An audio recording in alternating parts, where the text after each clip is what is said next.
everybody. Hey, we're live. It's the normally Monday, but it's Tuesday show. Back from Anaheim, and really excited about this week. Because I know we have so much to talk about with the race. I was there, you weren't. You've seen some coverage via an Instagram, but not much else. And I've got some special guests who may or may not have also been in Anaheim. Dave may be joining us late, maybe not at all. Right now, it's me and my co-host, who I hope saw me wearing the Hybrid Engine shirts all weekend, Anthony Peressini. Welcome to the program, my friend. How's it going, Matt? Good day today. Busy day today. And, you know, I got to tell you, this is some valuable real estate because Rich, Ryan, and Ryan Kent were like, we got to get you an Irmer shirt. And Kilgore Coaching was like, if I give you a shirt, will you wear it? I'm like, if it fits me well and it looks nice on me. So if you saw my airport shirt yesterday, it was Kilgore Coaching. Don't worry, Anthony. You're still number one in my heart. Don't worry. I did see that, and I was like, oh, he's wearing another shirt now. Listen. I noticed that on your post. Listen, if I'm at an event, if I'm at a HYROX or DEKA, I'm repping Hybrid Engine. I'm telling you. Sweet. Maybe on a workout, maybe somewhere else, I'll wear something else, unless somebody comes in with like some massive sponsorship, right? Like if Rich and Kent come in and like, you know, give me a few grand. But other than that, I'm all yours at the events. But listen, I like comfy t-shirts. What can I tell you? I got a lot of comfy t-shirts right now. So I got a lot of different colors. Next time I see you, just tell me what color you want. Well, so I think, do I have one of those in a blue? What do we have so far? You have a gray one. You have the gray with white writing. And then what else do I have? Heather with white writing. What's that? What else do I have? You have some stickers. Unless you have I have two shirts. I have two shirts. Oh, I don't know what the other one is you have then. But I got a lot of them. I don't know why, but I'm really partial to have black with white writing or white with black writing on it. I really like that. Yeah, I like black and white too. I look good in a black shirt. I look great in dark colors. Yeah. Jabari House, I hit this before I read it ahead of time. This is too soon for this question. I'll come back to it later. I'm going to bring in special guests when they arrive, which may not be until the top of the hour or the bottom of the next hour. But I do need to share this link because I was late. A lot going on, man. And I got to go out of town again. We'll get that soon. Hang on a second. Where's my page? Well, I don't know like what we can and can't talk about because you won't tell me who the special guests are. So on this though, I don't know if you want to. Well, I want to start with the recap, but just give me 2 seconds. Why don't you just tell me about your weekend while I'm posting a link to the live show? How about that? What did I do this weekend? Watched some of the CrossFit semifinals. Okay. Tried to catch up with Miriam, like see how she did. She started off pretty strong. Finished top 20. Didn't qualify for the game. She was 8 spots out, but you know, that's she wasn't expecting to, I guess. So what she did though was awesome. 18th out of a really strong regional where they took 10 women. So got to watch that. I did myself like some long runs. My mom was driving up to from Las Vegas to Montana yesterday. So hi Mom, if you're on here. Hi Lauren, if you're watching it too. I just like to say hi to everyone. Put Lily down for a nap, so she's not up watching, but we got my mom drove up, so she stayed with us last night. She brought a whole bunch of my old toys, and so Lily now has buckets and bins full of Brio train set. Brio, old school.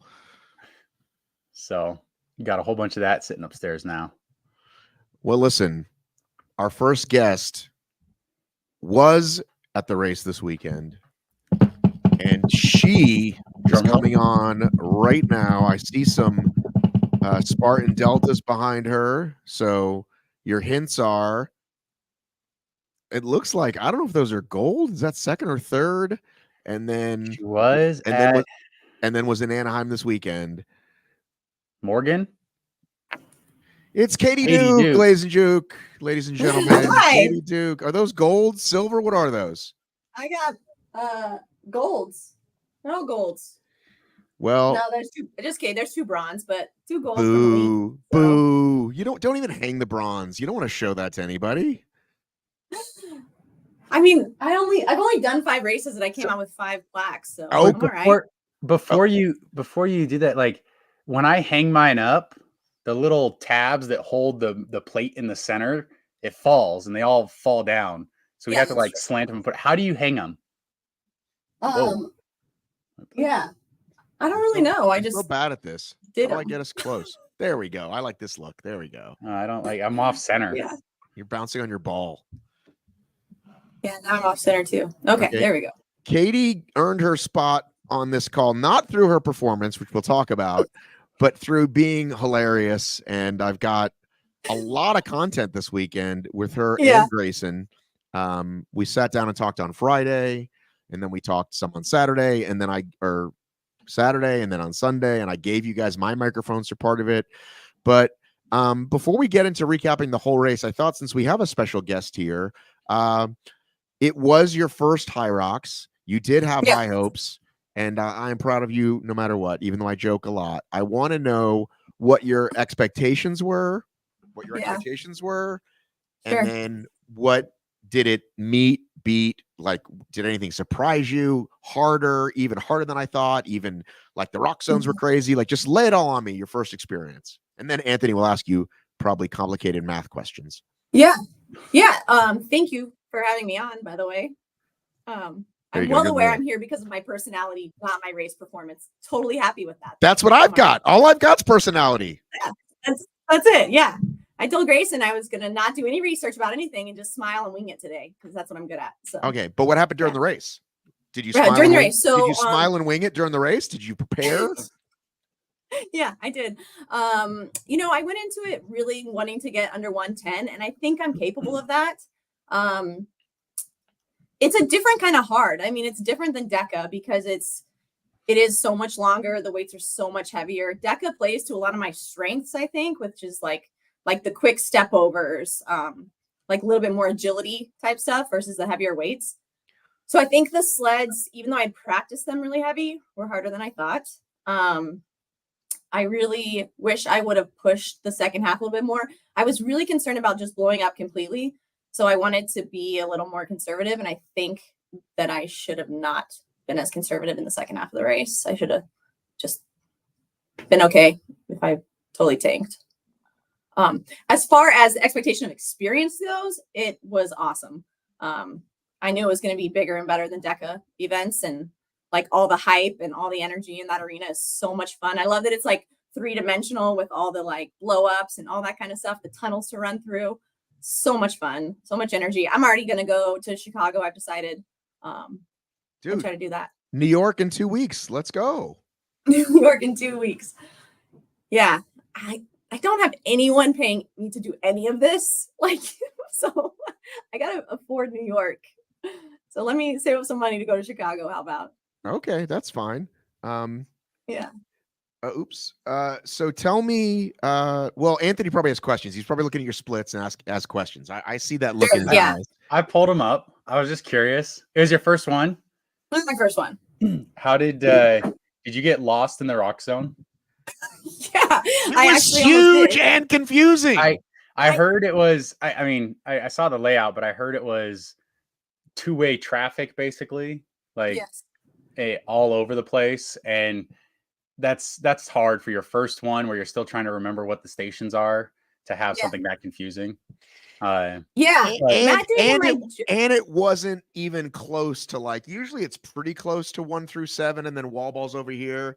It was like, I couldn't even follow. Like I was asking people, I was like, wait a minute, where's 2? Like the push and the pull weren't even close. Like it was crazy. Yeah. You didn't get my joke when we were talking the other day after the race. You were asking me and I said, well, the rock zone's like a whole nother 8K of running. I got it. I was aware. What did I say at the time? I was probably distracted. Always distracted. No, I got confused after, I think, like going into the burpee broad jumps, but I had watched several races. So I kind of knew where all the stations were, but I still at one point like came out and turned right when I should have turned left. again, I've done a lot of DEKAs where it's like you run into the station, right? I love that they have the screen that tells you if you're going to run or go into the workout zone. That is when really it's helpful. working, when that screen is working, it's amazing. It's sometimes it freezes though, and then you're like, wait, did I just run 2 or was that my number 2? It still says 2.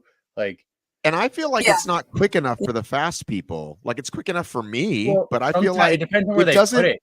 If they put it like right where the line's at, so you have to like look at it as you're crossing the line, it's not. But sometimes they like put it at the corner and they actually have like your timer like at the corner before it. So like you come around the corner and then you can look up and stare at the screen as you're going around. So that's when it's good. It depends on how far away from the timer it is. You want to go ahead and pull your splits and we can see like what you're happy with and what you're not happy with? I pulled up your splits. It looks like your first. No, but I can pull it up on the screen though. Okay. Unless you want to, I think you can. You probably have too many man, screens. we're really going deep dive on this. I was just gonna ask some questions. It looks like you ran. But I would like the people to see it. Are you on high result or no? HYROX? I pulled her up on HYROX's results. All right, I'll go there too, so that we're mutually. Go ahead and ask while I pull it up. So it looks like your first 3 runs. So basically, station 1, 2, 3. Did you like feel like you fell off or anything on the 4th run? Going before the burpees. Yeah, a little bit. I mean, I was trying to like, that was what I wanted to focus on the most, was keeping my runs as consistent as possible. So I felt like I didn't really fall off until later on. I don't know. I felt like I was able, with the longer distance, with having a whole 1,000-meter run. I like that you can kind of get your legs under you a little bit on that first lap and then kind of pick it up again. But yeah, I definitely fell off after the sled pull was tough for me. Yeah. I mean, I've only practiced the actual sled technique a couple times, and that'll be a big thing I work on, I think, this summer. I feel like that surprises people more than the actual sled push. The sled push is heavier, but the sled pull, I always feel like either some people are naturally good at it and pick it up right away, or, you know, even like Belle last year, her first race was like 7 minutes on the sled pull. I've seen a lot of people. Lauren, her second race ever in Chicago was like a 7 or 9 minute sled pull. Like it just, sometimes that's what hits people. Your first 3 runs I was asking about just because like they're consistent. And I don't know if the first run was short, but it says like 356 and then 353 and 407. So you're all like right within that plus or minus of 4 minutes. And then after that, your runs are like 420 range. And then the last one's 513. So I just figured the last run was a long run. Yeah. Last one was a long run. The first one's actually at this race was a 2.5 lap. And then the rest were 2.25. So I think that first lap was just like all of us going out kind of faster than usual. Okay. I had written my lap pace, like what I wanted each actual lap to be on my arm. So again, I was really trying to stay consistent. And I was hitting, like I was shooting for like 410 to 415 was in my head what I wanted to run each lap. So here's a question that I should know the answer to this many years into the game, but I realized I didn't know, because I think I said this to you and Grayson on Saturday. Anthony, if there's that much running in the rock zone, isn't the course supposed to then do the math backwards, or is that really extra running, all that rock zone running? So this was like 2 years ago when I had talked to staff a bit. Maybe it was you know, we asked like, oh, there was inconsistencies between, is it 8,000 meters? We had asked like, is it 8,000 meters, like including the rock zone, or 8,000 meters just in the runs? And the answer we'd gotten back at that time, I don't know if it was like HYROX or somebody like from the past, they had said it was the entire rock zone plus running should be 8.7K. Should be 8.7. There's 700 extra meters with the rock zone. But how is that possible when this rock zone is clearly bigger than anyone we've ever seen? Well, then maybe the actual run lap was like 950, and that's what I'm asking. Like, they're supposed to add up. They're supposed to add rock zone and running up to like 8.7 kilometers. Got it. And that was, I mean, that might have been like 2021 or beginning of 2022 when like I had asked that. So if anybody watching knows this, like has talked to HYROX or it's written in the book somewhere, or if you're watching this afterwards and you want to drop me a DM, that would be great. Because I was telling everyone like, oh, it's still 8K, but it's 8.7 all day. It's 8.7, yeah, and it's so that was like 3 years ago, and I don't remember is E-Rock or Christian who I was talking to, but that was absolutely one of the questions I'd had because we never knew like how far is it really, right? And so it came out that and that's because there's 7. It's like if you're going in and out 50 meters from each station, it's like an extra 700 meters. Right. But like you saw, like that little video I sent you today from the sled, like you saw how massive that area. I've never seen anything like it. It's usually pretty like sometimes it's super narrow and sometimes it's just, I'd never seen one like that. Yeah. And the run to the wall balls was like a whole half a lap. Yeah. I mean, that seems far. And like you see all these courses, but you got to think too, like you can have 2 different courses that are measured exactly the same. But if one of them's 4 laps and has a bunch of hairpin turns and right-hand turns and left-hand turns in the rock zone, your time running 8.7 versus a much straighter course like Chicago or Stockholm had like those nice rounded corners, like those courses are going to have a lot faster speeds for the same distance run just because of where their turns are and the number of turns. But so not every course has a rock zone, right? So yes and no. It's just when they do the grid courses. So Berlin had 0 rock zone because they were able to set it up almost like a DEKA where the stations could be right off the run course because they had such a long course. When they do grid courses, they take away one of the timing mats. So basically they just run them to the grid every time. And then they get the splits between there. So they just don't, there is a rock zone. They just don't show it. Like you'll still see them. If you go back and watch something like, I think you can see in Stockholm and Vienna or in Chicago too, if you go back and watch them, you can see how far they're running from the in arch to actually get to their stations. DC, you can see them like they look like little ants in the back going from the in arch and around and down to the grid. And it's the same. It's just a different rock zone than what the actual like pro course is going to be of that same race. Right. Yeah. So do you want to move on to talking about the race in general, Anthony, before we? Yeah. Tell me, I was interested how like when you came out, were you in like towards the front at the beginning and then you fell back, or did you like, I mean, this was a very intimidating race for me. I will be honest. You can ask Matt. He was like, because they wanted me to be in the first heat. I think I was in the second heat at first, and I was like, I'm cool being in the second heat. This is my first one. And that's not what you, that is not what you said. That is not what you said to me. What did I say? You and Grayson both were like, "Can you help me get in the first heat?" And I said, "Yes, I will try." Grayson was especially as my coach, then you very said, confident in me. And then you said, "My arm still it is hard says to run this." from the second heat. And then you once you told me, right. Once you told me you got me in, I was like, all right. Coaches are about as unbiased as someone's dad or mom. Yeah. It's like, dude, my person is gonna fucking win, so you got to get him there. Like that's how Anthony feels about his athletes. That's how they should be. They should be your biggest advocate. So yeah, that's true. But listen, I'm happy we got you in there, and you know the work you got to do. Yeah, and you know what? I actually talked to a bunch of people afterwards, like Vivian Morgan. They're so cool, and I was talking to them, and they're like, "Dude, my first race, I ran a 120 or 118, so I'll get there. I'll figure it out. I'll learn. I mean, like where I'm missing things and train longer and harder. Yeah, just go in there and run what you can. I mean, Lauren's first race was like a 111, so you just keep fighting. It takes time to dwindle it down.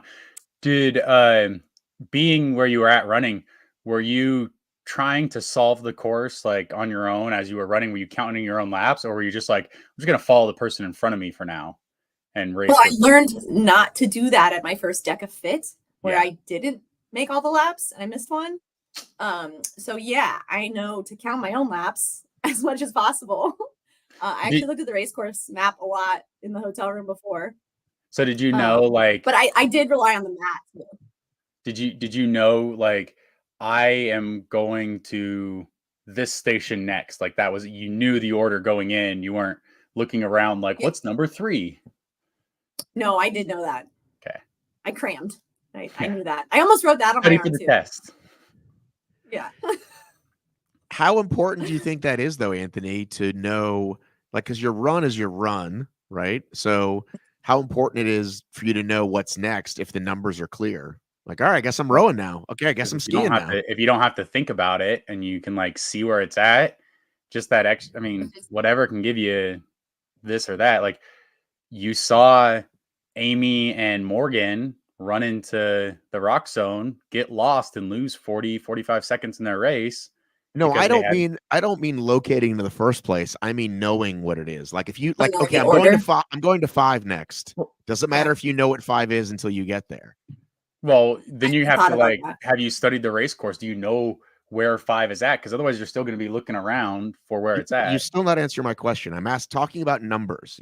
Okay. So I know I'm going to 5 next. I did 4. I know 5's over there. Okay. Well, if you know where it's at, then you've studied the race course. Katie, do you know what I'm asking? Yeah, you're saying, like, does it matter if you know that 5 is the row? Is that what you're asking? Yeah. Yeah. No, if you're going for number 5, do you know where? It doesn't matter if it's row or ski or burpees. That's what I was saying. That's 5? what I meant. That's what I was saying, is that knowing what they are, knowing where they are is more important than what they are. What they get there, you just do whatever they tell you to do. Well, you can prepare your body, like, also on the run, like, while you're running, like, oh, maybe I shouldn't be gripping so tightly as I run if I'm doing farmer carry. Like, relax my arms, you know? I think about that with runs, like knowing, like, okay, this next station's going to crush me, so I should run faster into it, or vice versa, or something like that. I think that's important to know. Okay, that was the question I was asking, because for me, they're all painful, and even though there's only 8 in HYROX and 10 in DEKA, I usually don't know what they are until I get there. I usually know the first one and the last one, but everything in between, I'm like, oh yeah, we're doing this now. Oh yeah, we're doing this now.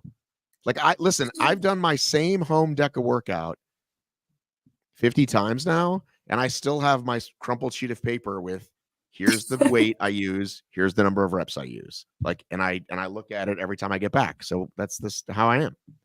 I think it is good, though, because I think it's really easy. I mean, there were a couple times where I thought the girl right in front of me was someone who had just come out of the same place. So I thought we were running the same lap. And then she'd go in and go a different way. And I'd be like, well, I know that I'm supposed to be here. So yeah, that's what Sydney's, good luck to her. When I talked to Zach, Sydney's manager, I was telling him, like, hey, you may want to count her laps. It may help her. And he said, I told her just to kind of follow someone. And I was like, that's not always the best thing to do. Someone could be wrong. Yeah. Yeah. Actually, Colin Steifer gave me a good tip before. Steifer, sorry. I told you I didn't do any research. He told me to hit my lap button, like, not like going right at, like, not until the in and outs. And then that way, you know, if you get confused, you're like, well, if I'm only at like 2 minutes, then I clearly have more to run, you know? So that did help me out. Yeah. And then you would know, like, how long each lap is taking you. Right. Because there was one point where I looked down and I was like, well, I'm at like 4:15, so I'm going in. I'm going in. I know what it is. Did they had the counter, you said, though, right? We did have the counter, yeah. But you still, like, you know, you're just. It's hard to, when it's crowded, it's hard to find your name on it. And dodging people's puke on the ground. A dozen, like, 6 people cross the line at the same time, and you found your name, and then it gets dropped down. You're like, wait. Yeah. That's true.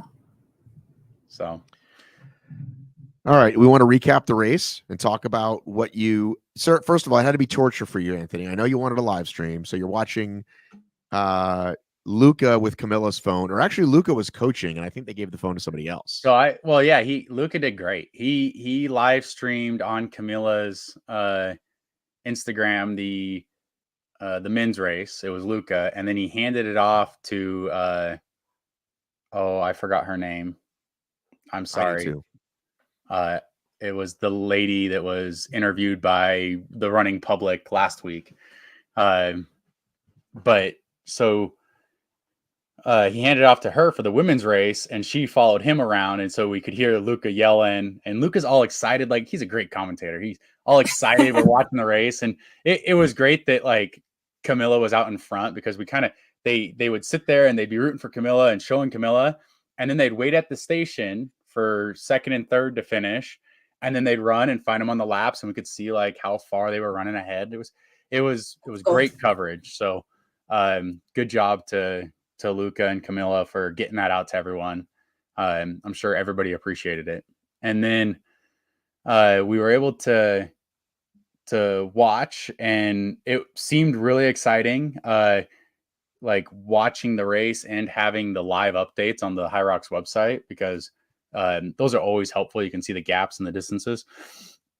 And so watching it, it looked like Camilla led wire to wire. Like, she was third into the ski erg or something, and then she never lost the lead after the ski erg was done. So it was a great race for her. She was on a great pace. She hit a PR race, like 62:37, which is right in line, like one of maybe 13 women that have ever broken 63, or maybe even less than that. Maybe it's like 12 women that have ever broken 63. So it was a great race for her. And then Amy and Morgan, and it's just hard to guess. They got lost after they entered the rock zone from the going to the sled pole. I guess Amy said she was following Morgan, and Morgan went like the wrong way into the sled pole. And Luca on the stream, Luca runs and says, no, go the other, like tells him like, go back. Pretty much saved their race, because saved their race, turned them around. They would have, if they didn't, they would have gotten the penalty for the going in the out, right? Yeah, going in the wrong zone. Turns them around. In the end, it looked like it still cost them. I can go look how much it cost them, but I think it still cost them like 40 to 45 seconds, which Amy made up. Obviously, Amy was able to get through and still climb the ranks, running third, coming in second, right? But I think it might have cost Morgan a spot. She lost to Anjay by 1 minute and 1 second at the end. But that's really hard when, it's not like she rested for 41 seconds in the middle of the race. She was still running, and then probably had a panic at some point, and then comes in. She was in second, and then when she comes into the sled pole finally and touches her lane, she's all of a sudden in sixth. So she went from second to sixth, and then finishes in sixth. Like, if those 45 seconds she's in, instead of trying to play catch up the rest of the race, she might have been defending. And you never know. Like, if you watch the women at the wall balls, like Anja and Simone Feld and Morgan, they were like, it was kind of catastrophic at the wall balls. Like, they weren't picking up the ball.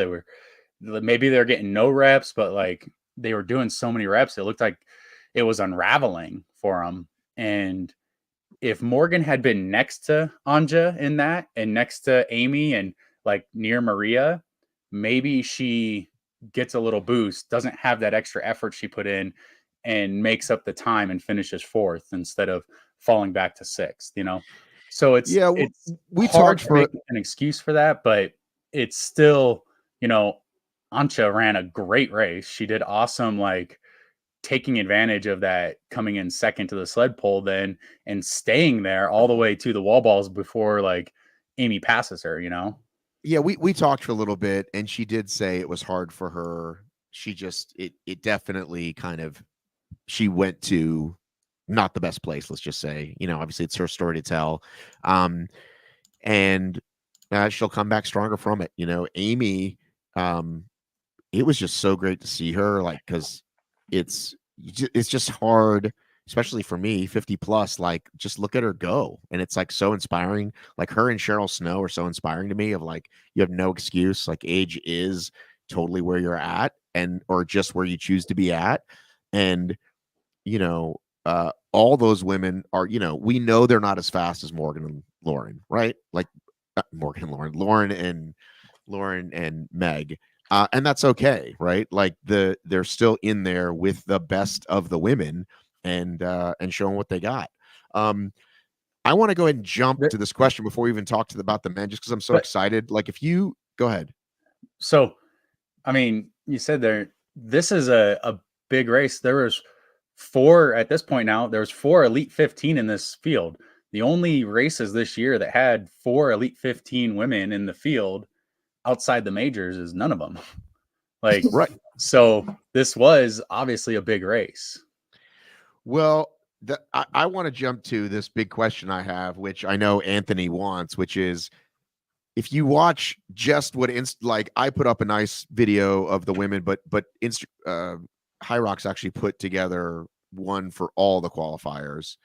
And if you watch their reactions and the crowd's reactions and people's friends' reactions to, other athletes' reactions to crossing that line, and that means you're going to France, it's like, shouldn't they all be last chance qualifiers? Like, shouldn't every race be right? Like, wouldn't be as special then. It's what Dave's been saying. No, but if you made certain races, these are the races, right? Like, if you made, like, you can have more than 2 a year. Because he doesn't want it cut off. The majors are good for developing the sport and growing. Like, but is there a way to give us more than 2? Because they're pretty awesome to watch. Yeah, but there should only be 2, and like there should be 1. There's a penultimate qualifier and then a last chance qualifier is what they are. But the 4 majors, they get those spots. Like, people are excited to. Did you watch the men's race? Like, I know the women's race had the top 3, the same 3 throughout the whole thing. So, for them, it was, they're excited. They're still finishing the race. But when you watch Vienna back, you see how excited Viola and Vivian are? Like, they got their spots, and that is excitement. Like,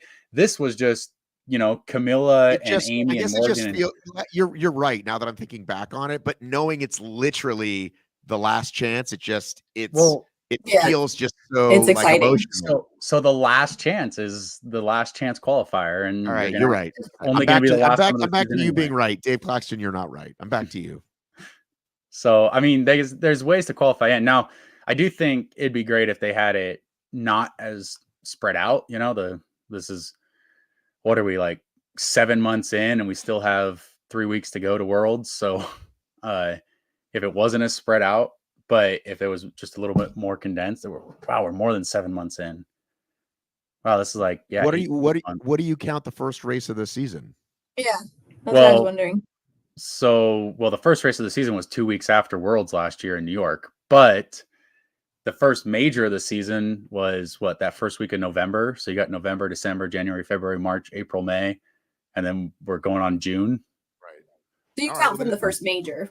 So if you count for the first major, it's been over 7 months. But if you're right, that's too long. This is the argument we had last week. I'm back. Yeah. I'm agreeing with you again. You're right. We should get all the season race. What do you call them? We should get all that get like pre-qualifiers out of the way, where like you can say here's all these races in the fall, and if you win or are top 3 at one of these, you qualify for one of the majors in the spring, and then our ultimate championship is in June. Like, and then how many start line spots are there for the majors? You can still do 15, because not 20, not 30. It's not by time. You've qualified them, and you can still have some time ones. Like, I'm not opposed to the time-based qualifying, because you can prove it. Like, even though Yannick, just as an example, Yannick ran a 56 in Berlin, he backed it up and ran a 59 in Anaheim. Two different courses, still great races, right? He ran 3 minutes slower than Hunter. Look at all the people that have ran 3 minutes slower than Hunter on any race course Hunter's ran on. They're still Elite 15 athletes. So, like, you can still say time-based is okay. It's going to get the top 6 or 7 people right. And then that 8 through 15 could be any 20 people, but they'll get their chance when they get there.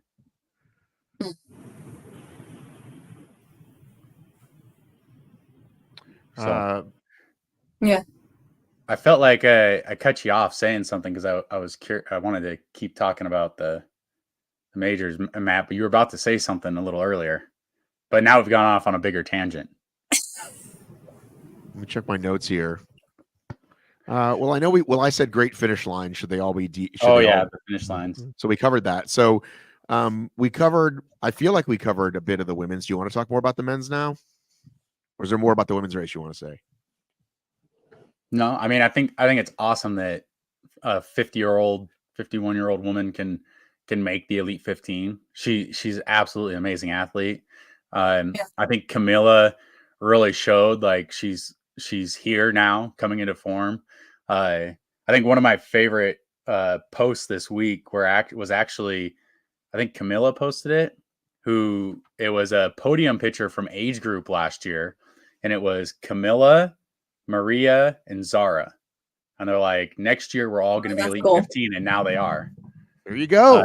And so I thought that was really neat to see that. I think Maria showed like, don't give up at the wall balls. That was a great lesson for anybody just to keep fighting. Cause you don't know, she was never in a qualifying position until the finish line. So like, don't stop at the wall balls. Maria did awesome there. And then Anja, like, she had a rough time. Just think it's like Anja. Well, they say Mallorca, I don't know if you listened to UKHXR, but she was on there like last week or the week before, and they had an interview with her. And I always thought it was Mallorca, and they were like Mallorca. And so they were saying where they live differently. I don't know. I'm not going to worry about. I just know that I. You know what I'm talking about when I say her name. That's the intent, not the. But you don't want people calling her Lori, do you? Well, that's a completely different name. Well, so is whatever you're saying. I'm just putting the wrong emphasis on the wrong syllable. Okay. Exactly. Hey, do we want to talk about Sydney Wells? She did. Yeah, sure. Yeah, I want to talk about Sydney Wells. I got to run next to her the whole time. Oh, did you guys run next to each other? Yeah. She pretty much crushed me in the stations as expected, and then I kind of catch her a little bit, and then we ran into the wall balls next to each other, and I just wanted to look at her and be like, "Dude, I know who you are. You're gonna crush these wall balls. This is what you do." Did she go unbroken?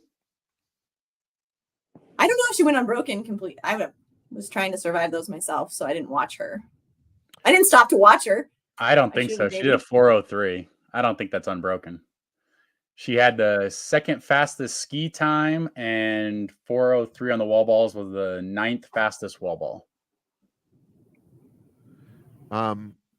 So we were talking about it at dinner, or I don't know what time it was. It was really late. As you know, those races go really late, and then the awards are even later.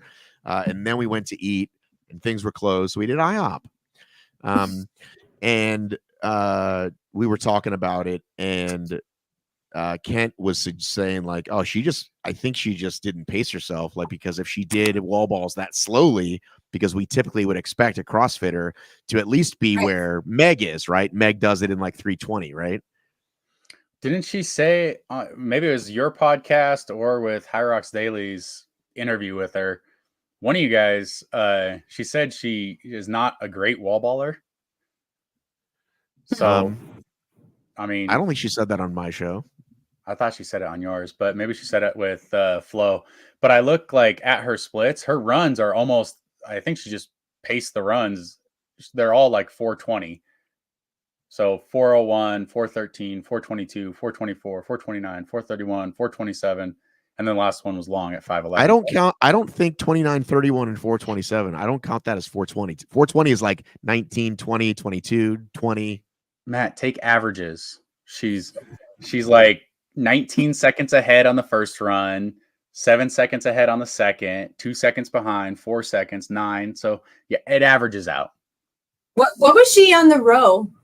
Because I was rowing next to her and watching 4:41, but I'm assuming 4:41, but I assume that's with like transition. So yeah, I mean, looking at it, it looks like she had a pretty long rock zone, 5:26. So her run and rock zone total is looking like 41 minutes. So if you're running 41 minutes in the rock zones and stuff like that, I mean, it gets to you. Yeah, I realized I was talking to someone after the race. I don't remember who it was, but she was saying, it's really, you have to I wish I would have prepped myself for like, get into the rock zone and keep running your pace, not like get into the rock zone and like jog anywhere, or, you know, and like come out of your station harder, because you got to kind of stay more focused in the rock zone with your running, I think, than I would have expected. Yeah, Maybe it's that like is just a first timer thing. it's like, you know what I noticed is with like obstacle racing or trail running is that people change their pace like almost always, just even if it's like a terrain change, like kind of unconsciously, like, oh, I can start walking here because it's gravel and I was on something else or whatever. So yeah, I think that's a good note. Dave, who's I hope not driving, said if there's only 15 qualify for majors this season, wouldn't they all be the same race? What does that even mean? I think he was referring back to when we were talking, when I said that you can qualify for the majors.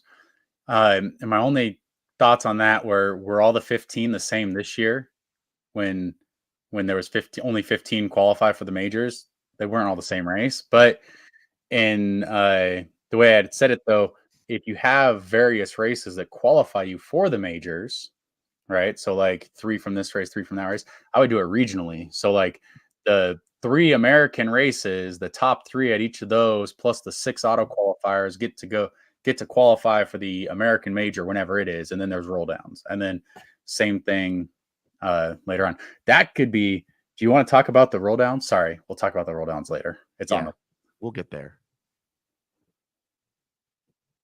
So I think that's what he was referring to. But yeah, it was a good deal. Do we have more to talk about Anaheim? What was the volunteer situation like? Oh yeah, so it was definitely light. So I noticed it was definitely lighter than I think I'd ever seen. Typically in the lunges and in the burpees, you'll have some kind of floating people. They're not going to watch like every rep like they do with the elites. You'll see people literally walking with them, but it's usually, and this one, it was like somebody telling you to go, and then you don't see another person for a long time. So if you lost in your age group this weekend, don't be that upset. I'm pretty positive there were people who were just doing whatever they felt like. And obviously, I know plenty of you watching and listening are honorable, but when there's literally nobody there, like it's just empty space. And then if you saw that wall ball demonstration I did, usually the best people are at the wall balls. Like there's at least really solid wall ball people. And the 4 screens they had up on just one side, not even both sides, there were people with iPads, and they were people that they said, here's an iPad. Like they were not judges. Like you could just tell. And they weren't taught how to use it. No, they were taught how to use it, but there was no depth check. And so in the video I pointed out, hey, this person is trying to help, but even they can't, they were looking at the screen and up here. There was never a look at their, and you can just tell. I'm not shitting on them. They're good people, but there's a difference between a judge and a volunteer that's doing this. You see what I'm saying? Yeah. I was surprised there weren't. Wall balls usually, there's a ton of good people. Yeah, here's Cheryl Snow checking in. They were definitely not trained. They were, even if they were trained, there's just too much there. It's one thing to be in an obstacle and be like, hey, if they miss this bell, tell them to do burpees. But wall balls, you need real volunteers. So anyway, this was low. This was a low turnout. I don't know why lower than normal. I don't know how it was in Anaheim last year, but it was definitely the lowest I've seen. I've been to, 6-7 races, and this was the worst I'd seen. Getting volunteers is hard. So like, I don't blame CrossFit for that, but there should still, or not CrossFit, HYROX for that, but there still should be like some contingencies about if there's not enough volunteers, how do we cover everything we have to cover? Well, I think they did. I think they were like, we definitely can't have people inside lunges or burpees. Let's at least get people to the wall balls. And someone had commented on the live stream that volunteers usually drop off during the day. And I feel like that's true for OCR. I feel like for this, it might actually get better. If people race in the morning and they want to earn a code, they might stick around, because it is a lot. You do see a lot of, at DEKA too, like not just bodies, but like racers, affiliate, people who like this stuff, people that know how to judge. And like the head judges are all good. If they're wearing a head judge, they're on it, you know, and you may probably know some of them. So, Yeah. but it was definitely, like I said, the worst I'd seen so far. So they need to work on that. Do they give out a race code then if you volunteer? Like for a minimum amount of time, or if listeners want to chime in, I assume that's the case. I mean, we were joking. E and I were joking that in France, they need people for the world championships, right? So a pretty good prize for that, a pretty good reward would be, here's a race code, right? Yeah. Use whenever. You know what the prize is for doing a fucking one in Nice? what? A race code for France. Only for France? That's it? Yes. Like that's what they Yeah. listed in their thing of like, you get a patch, you get a good time, of a good experience, and what could be less whatever than that? People, you literally have people coming from all over the world. No one wants, you know what I'm saying? Yeah. Maybe do that for the people who live in France, like put that out to the local gyms. You get a France code, and then hey, you get a code for your home country, wherever that is. We'll fucking figure it out. Yeah, that I Clearly, think that people would be do not like volunteer talk. We were above double digits. Now we're back down. Cheryl, go tell your friends. Go tell your husband to log on a different screen. Well, Grayson's coming on any minute, so he'll just liven it all up. Good. You just spoiled who the second. That's good. Who the second surprise guest was for me. But is he the only other guest? I don't know, unless Dave jumps on, right? So I love that this bothers you. Now I'm always going to do it. No, don't. I like to be the surpriser, not so much the surprisee. Right. This is what happens when you get to be friends with me, though. You get to mix it up in your life. Get outside your comfort zone, brah. We got Lily. She's startling people now. She's scaring them. Like you'll be changing her or doing something. She'll go, boo. And then and she expects you to react. Oh yeah, you got to react. You got to react. So, you got to laugh at their dumb jokes. I love it. I think it's fantastic. That's she what they do. Have jokes yet, unless the surprise is her own joke. But it's great. How was the attendance in Anaheim? So we doubled, as we've been doing in America. So last year, 13 and change. This year, 2,900. By the way, this is to remind folks what I call finishers. So we don't know how many people signed up total that didn't show up, and we don't know how many people did singles and also did double. So we just take them all the finishers we can count, and it's double. So they announced during the event a December Anaheim before the event was even over. They were like, hey, we're coming back at the end of the year. So my guess is, they're looking to double again. That's kind of how it's been going in America. Nice. So it's funny to think that in Chicago and Dallas, those first years, it was like 500. Like it's like nobody. It's so busy. And so maybe Katie, if that was your first HYROX, you didn't see, but they say that they want to do. I think the quote from Christian a few years ago or Mo was they want to put on a $200,000 party that looks like a $2 million party at every event. That's a great context. And it's it's like a concert, and it feels like a rave, a concert, a party, and you're racing there, and I think they do a great job of it. And they really do. I think they really do treat everybody who's going to compete very well. And the way that, they have their DJs, they have everybody who's pumping the music the entire time. It never stops. It's always on point, and you can hear it from almost anywhere in the venue. So yeah, someone told me Chicago is their favorite. What did you think about it? Because DEKA is a $500 party that looks like a $458 party. So how did you think it compared? Yeah, no, I thought it was a lot more exciting. I knew it was going to be better. I remember being at DEKA in Anaheim, I think, or at DEKA Worlds, and Lauren Griffith walking and being like, oh, this is so much more chill. This is great compared to HYROX. So I knew I should expect it to be more intense. I just like that they definitely make the athletes feel a little bit more running out of the tunnel, and they hype you up pretty well. And like I said, having all the blow ups, it just felt bigger. And it was definitely louder, and they have the lights, and I kind of like that that our race was late in the evening because I kept comparing it to like playing under the lights in high school or something. You know, you're like last event of the day, super exciting. One thing I didn't like, I'm about to bring on our next guest. That's not Grayson. One thing I did. Dave, he's commenting. Is he finally going to come on? Well, I think Dave is behind us now. He said, "I'm okay with the region idea." It's like, yeah, Dave, that was 30 minutes ago. Yeah.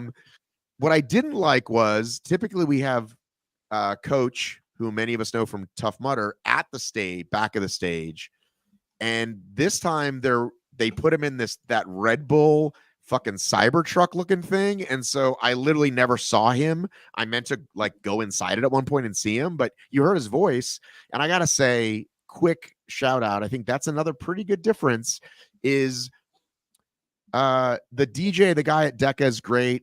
He yells a lot, and like you can't not hear him, but because of the noise you can't always hear it necessarily what's happening.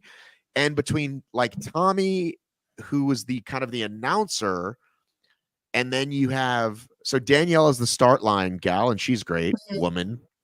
I called her dude. She got very upset. Sorry, Danielle Gertner. You have Tommy walking around doing his thing, and then you have Coach doing his thing, and like you could hear them playing off each other. Like one would start and one would end. Anyway, they do a great job there.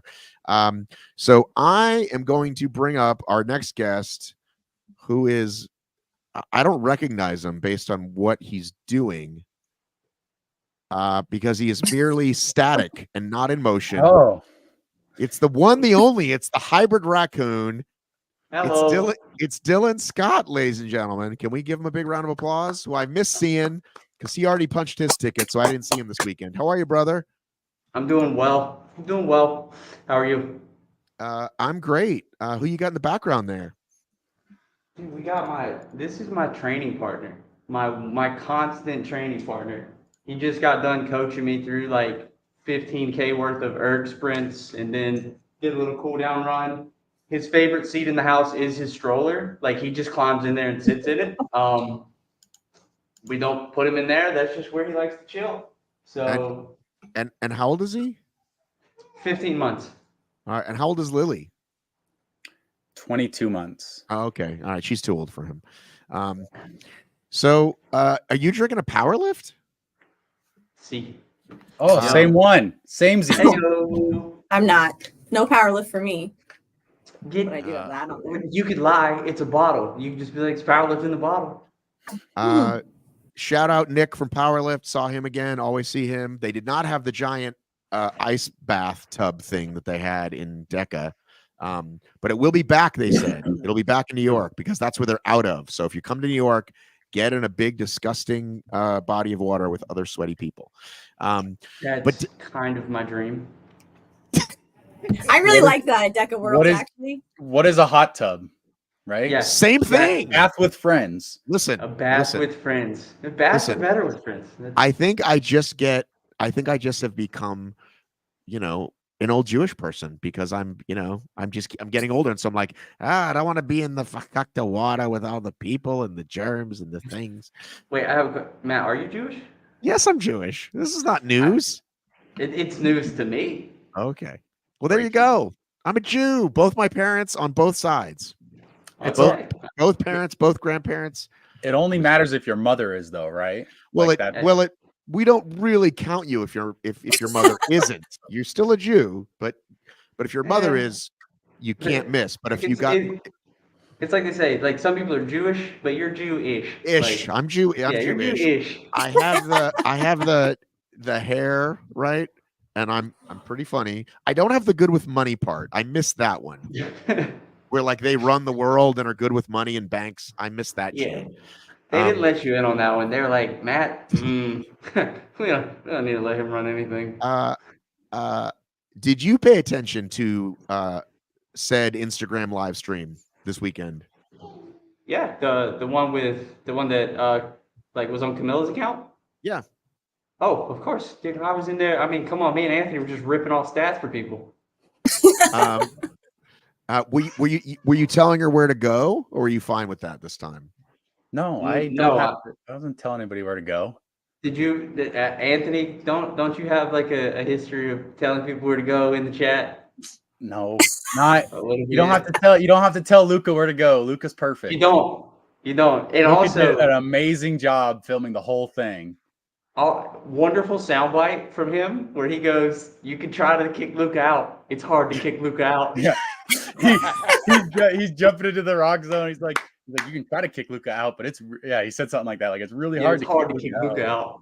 I was like, "Let's go."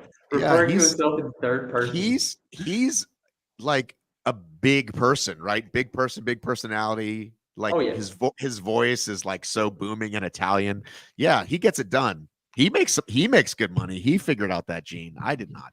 I think he's got a pretty massive gelato business. So what did you think though? Like, are you watching? Your next guest is here. Do you want him to come on? Don't. Oh, okay, yeah, sure. I thought he'd get on a separate. Matt, do you want your next guest to come in? Yeah, I would love for him to come in. Get in here. You want him? Wait, you want them to guess? Well, it's too late. We already blew it. We already blew it. We got a full house. Doing it the same screen though. I thought you might be in different rooms, but it's fine to have you here. It's still labeled Katie Duke. So hi, Katie. Yeah. Perfect. That's the best. So we're chatting with our guy Dylan, who was not there. Dylan, how close are you watching El Competition? Like not just from a race standpoint, but like what's Wynn doing over there? He's coaching people watching. Yeah, I'm paying attention to everything. Whether it be, watching them like directly, watching them training. I pay attention to it. I like to know. Some people like to put more out there than others. Some people like to be real quiet about their training. Some people like to really run their mouth about their training. And talk about how great they're going to be and beat their chest. And those people are fun. And some people just say, put your fucking stats away, Jack. What about those people? Yeah, that dude. Take that Excel spreadsheet. What is hilarious? That was said 2 years ago, and it has come up twice today. Twice today. Like, I don't know how that. I don't know why today's the day that. Listen, you think Clint Eastwood is bummed out that people still come up to him and say, "Go ahead, make my day"? He's gonna be like, "I said that in 1974. Get the fuck off my back." No, I'm not. I'm just amazed that this occurrence has happened twice. I talked to Jack today. He brought it up, and now you've brought it up. Well, something so interestingly enough, and he did say this on camera. I talked to Jonathan, and he said. Jonathan Wynn, and he said he kind of stopped listening to podcasts. He said, because I said, have you been overlooked? And he said definitely, and I just didn't want to hear people talk, good or bad. So I kind of tuned out to all the podcasts. And it's like, that's one way to do it. I know a lot of you guys, like the week of, will be like, fuck, I cannot look at Instagram. And I get it. You know what I mean? And I'm sure it's a lot of like people loving you too, but I can imagine it might be hard. Well, I look at Instagram more than I listen to podcasts. I'll be honest, I don't listen to many like hybrid racing podcasts at all. Boring. I don't do it. The thing is, I think that like it's not that. It's that my whole life is this kind of stuff. And so if I'm listening to something, I kind of want to listen to something else just to have like a little bit of variety because my mind is always HYROX, DEKA, splits, races, workouts. And like eventually you get to the point where like maybe my brain should absorb something other than this, or I'm going to become very, very just unilateral in what I can actually talk about with people. Right. So educational podcasts. Just all kinds of stuff. Some stuff is educational. Some stuff Murder is mystery, brain rot. But either way, it's variety. So I could understand why Wynn would be like, I'm going to tune out from everything and just go to work. And honestly, I sent him a message yesterday because I'm proud of him for getting in. He went through, I would say, a pretty tumultuous year from like a mental standpoint to be like, all right, I think I'm going to have a good race. This falls apart. I get sick. I get hurt. I come back. I fail here. I'm like, that man had to pick himself up a lot. Yeah, he did. He agrees. He had to pick himself up a lot to be able to come over here to Anaheim and be like, all right, I'm going to take another crack at it. Like, Hey, by the way, if he gets fussy, whatever, you need to hit mute and deal with him for a minute. Like, that's fine. Just giving you the heads up that that's okay. Oh, I I'm sure don't you know think he that. will. But Yeah. so, No. all right. So then what were your overall thoughts? Any surprises? Any, well, I don't remember if you made predictions, what you thought for the men and women. Yeah. I put in some predictions, and I put in some predictions. Now he's just talking into the power lift bottle. Just like And Katie. I That's feel what Katie like- does. I was gonna say that's what I use for a microphone. Is that what you're doing? Are you singing into the power lift bottle? Do you have predictions? Do you have the Oh, prediction yeah. contest, Matt? Are we going to go over those results? Yeah, could you pull the people that I put in there? I was big on Colin Steifer, I'll be honest. I was big on him making it in. Steifer. Steifer, Steve. Did I say it wrong? Yeah, No. it's okay. All right, you know just what? did what I did. Wrong emphasis and the wrong syllable. Listen. It comes from a place of love. So Steifer, he understands. I was big on him, and I was big on him after DC, and I was really hoping he would get in. I'm not super surprised by how Lucas showed out. I'm kind of surprised by Wynn. And then I'm underwhelmed with Hunter and Kent. So Well, they don't. They were not in the prediction contest. Okay. that's fine. We removed their. I'm going to put who you picked. You ready? I You ready? know who I put second, and that was the guy that I'm coaching, and I'm excited for him. And also, Grayson, you had a good race. There you go. That's your picks for the men. Do you want to tell people who Tyler Schimpf is? I think he finished 7th or 8th, right? No, he finished 14th. He was right ahead of. Sorry, He was trying right to be ahead of nice. Mark Van Hal. So I linked up with Tyler like 2 months ago out in Washington. We were doing a 3-man 80-mile relay, and he was part As of you it. do. Yeah, as you do. 3-man 80-mile relay up in the Pacific Northwest. And the dude's background, he was a pitcher at Texas, and then played a little bit in the majors and minors. He's just a hoss. He's 6'5", 220, but can run. And so we were talking, and I was like, dude, you need to come over and do like a HYROX. And so we chit-chatted a bit after that race, and he was like, all right, I'll do it. Will you train me for it? So in April, he and I started working together. I started writing programs for him. And I mean, I think that he's got a lot of potential. With his size and his strength and his ability to run, dude, babies are just calamity. And his ability to run, he's going to bring his weight down a little bit. And I mean, when you see a 101 for your very first race out there, I think that's a pretty good sign of your level of fitness. He made a couple of mistakes within the rock zone. Right here. He agrees. 101. Yeah. Faster than what Dylan's Totally agree. first race You're talking was. to a guy who ran a 101. Well, I got What? Right there with you. I know my first race. My race. I do too. I remember your first race. It was my first race too. Yeah. It's like 65. I think those were different days when we look at our what their times are going to be. But yeah, I'm big on him. Like, I think Isaac having a good race, being the first Canadian up under 60. That was a good showing on that part. Samuel was also under 60. We do not acknowledge such things on this show. We do not acknowledge country records, first blank to do blank. We count. You either got the fastest time or you don't. Matt, let people have their banners. No. Yeah, why can't it not affect you at all? I mean, have their side. Why can't you have like national? Where does it stop? What do you mean? When does it stop? We're not going to be like, Grayson, hey, you're the first person who's Grayson, born. how many people from Idaho have done HYROX? Do you want that actual stat? Because I keep track. I think we're up to like 9 people. Okay, right. So do we want Grayson to put down second fastest time from somebody from Idaho doing his first race? Hey, no, we don't. Got to stop. CrossFit used to I'm going to do that. My next post is exactly that. I'm confident of that. Yeah, exactly. I think that you should. I think you should be like, I'm the second fastest Cheryl, Idahoan.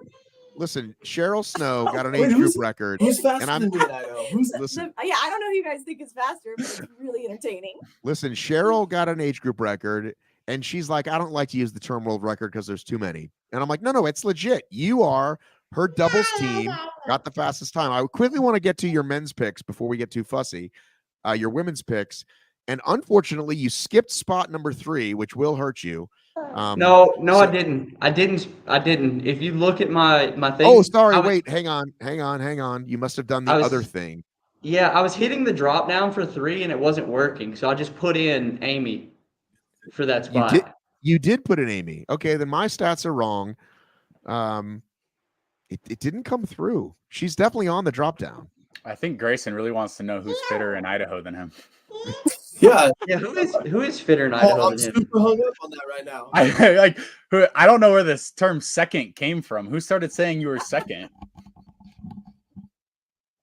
Matt Davis wants to keep me in the second heat for the rest of my life. That's where he wants me. Well, listen, So, until you've proven second place, otherwise, second you guys are both place. second heaters, right? Until you prove otherwise. At this point, I I feel tried what like- I could do.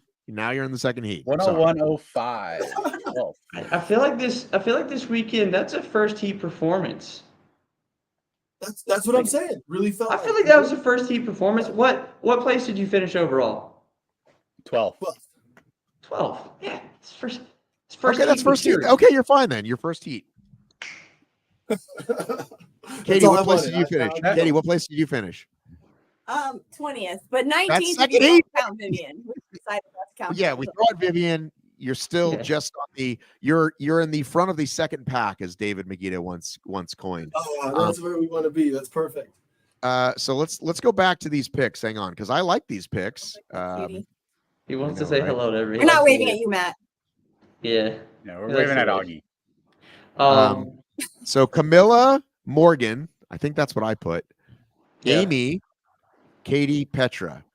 Yeah.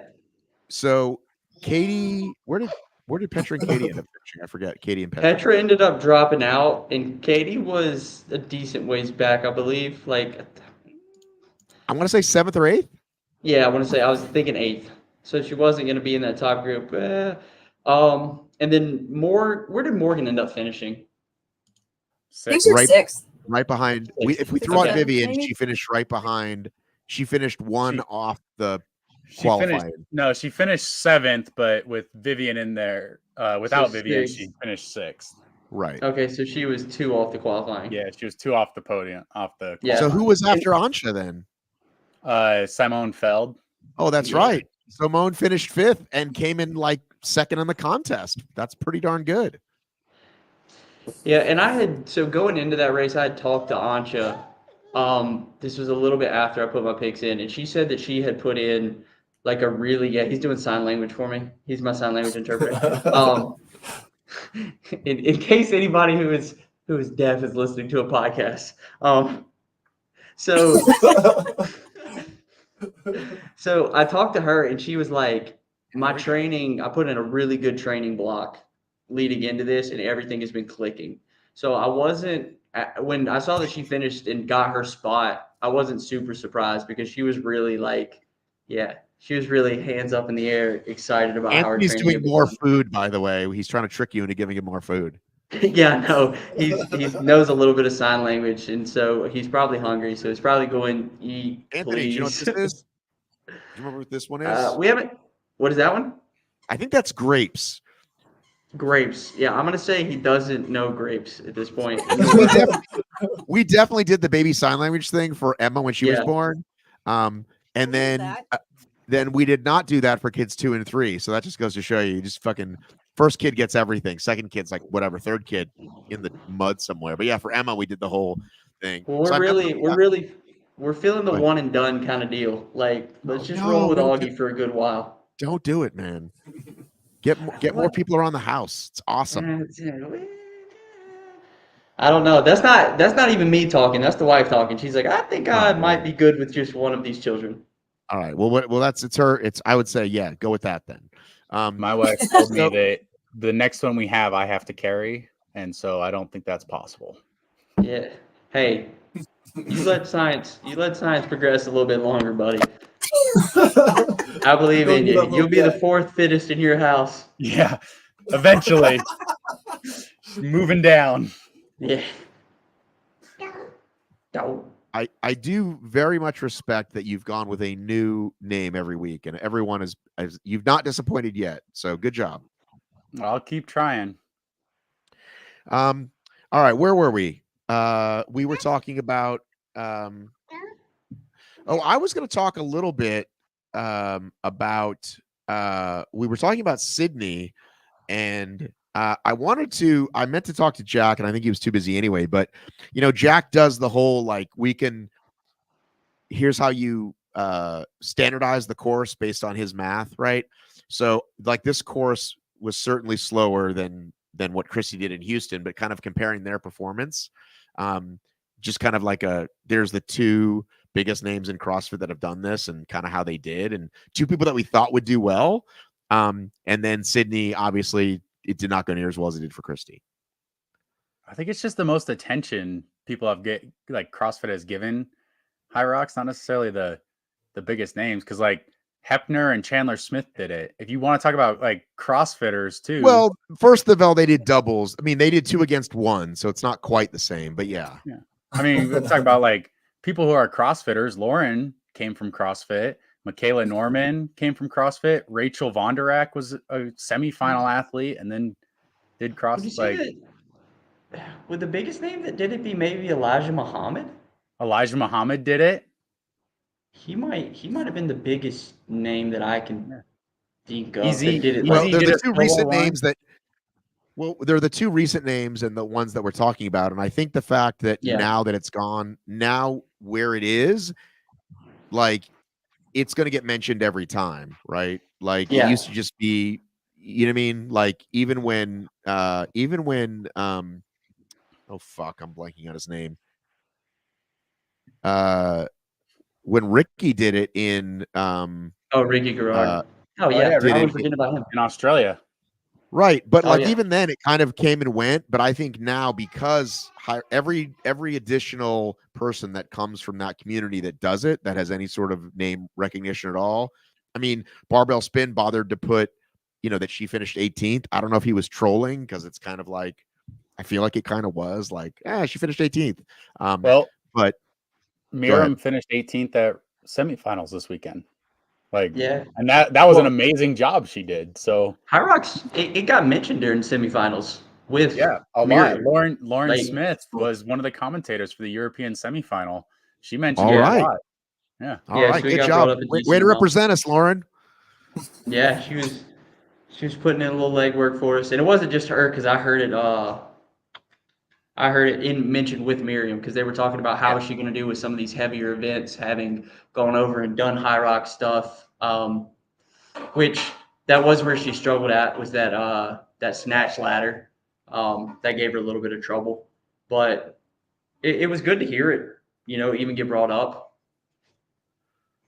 Hey, can I ask a question? Okay, here's the thing. Katie ran right next to Sydney Wells for the majority of that race.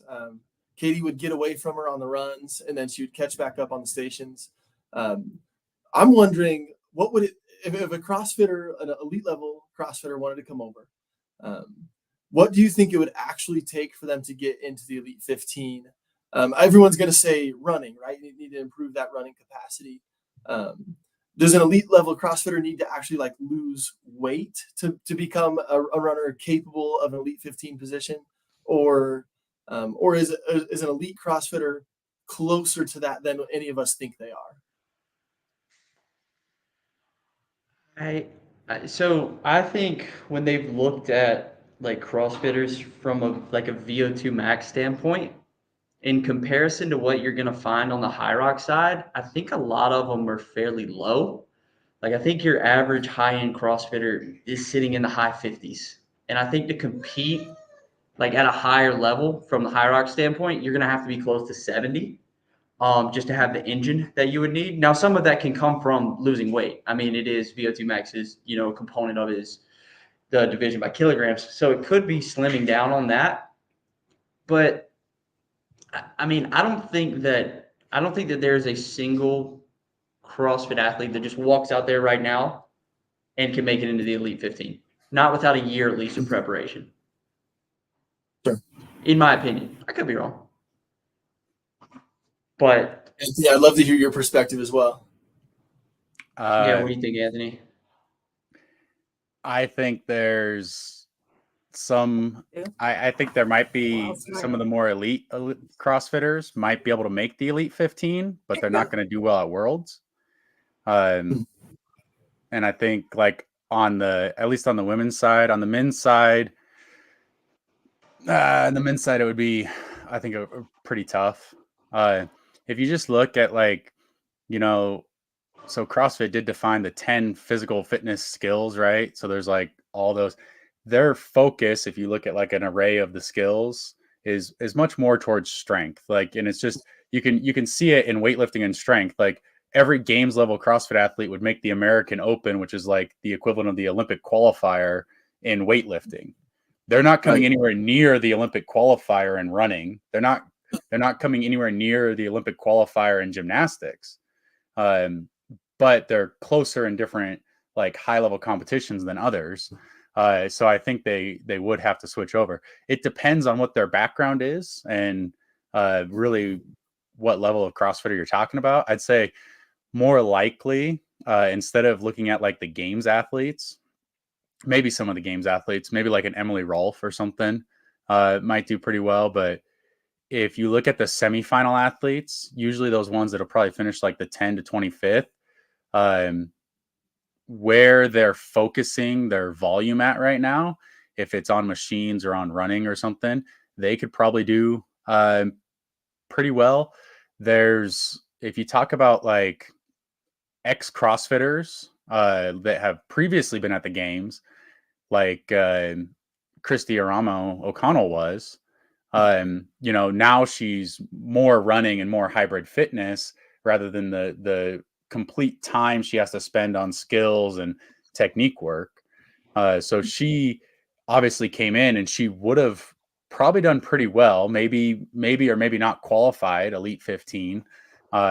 She would have been on the cusp of it though at Anaheim, or if she had her chance at the majors. So I think it's just going to take them some time to get from where they're at in CrossFit to the time duration and the impact load of the HYROX requires. Because like I tell you, they have great bone density from weightlifting. Their tendons are all strong, but just that continual impact, repetitive motion of running just is not built into the body yet. And so that could take a few months to develop. Several months to develop. Yeah. So it looks like Matt dropped off. I don't know what happened to him, but I wanted to ask I'm gonna have to drop off too. I've got a very angry baby right now. Okay. Thanks for having me on for a moment here. This is the bad side of children. Yeah, have fun with that.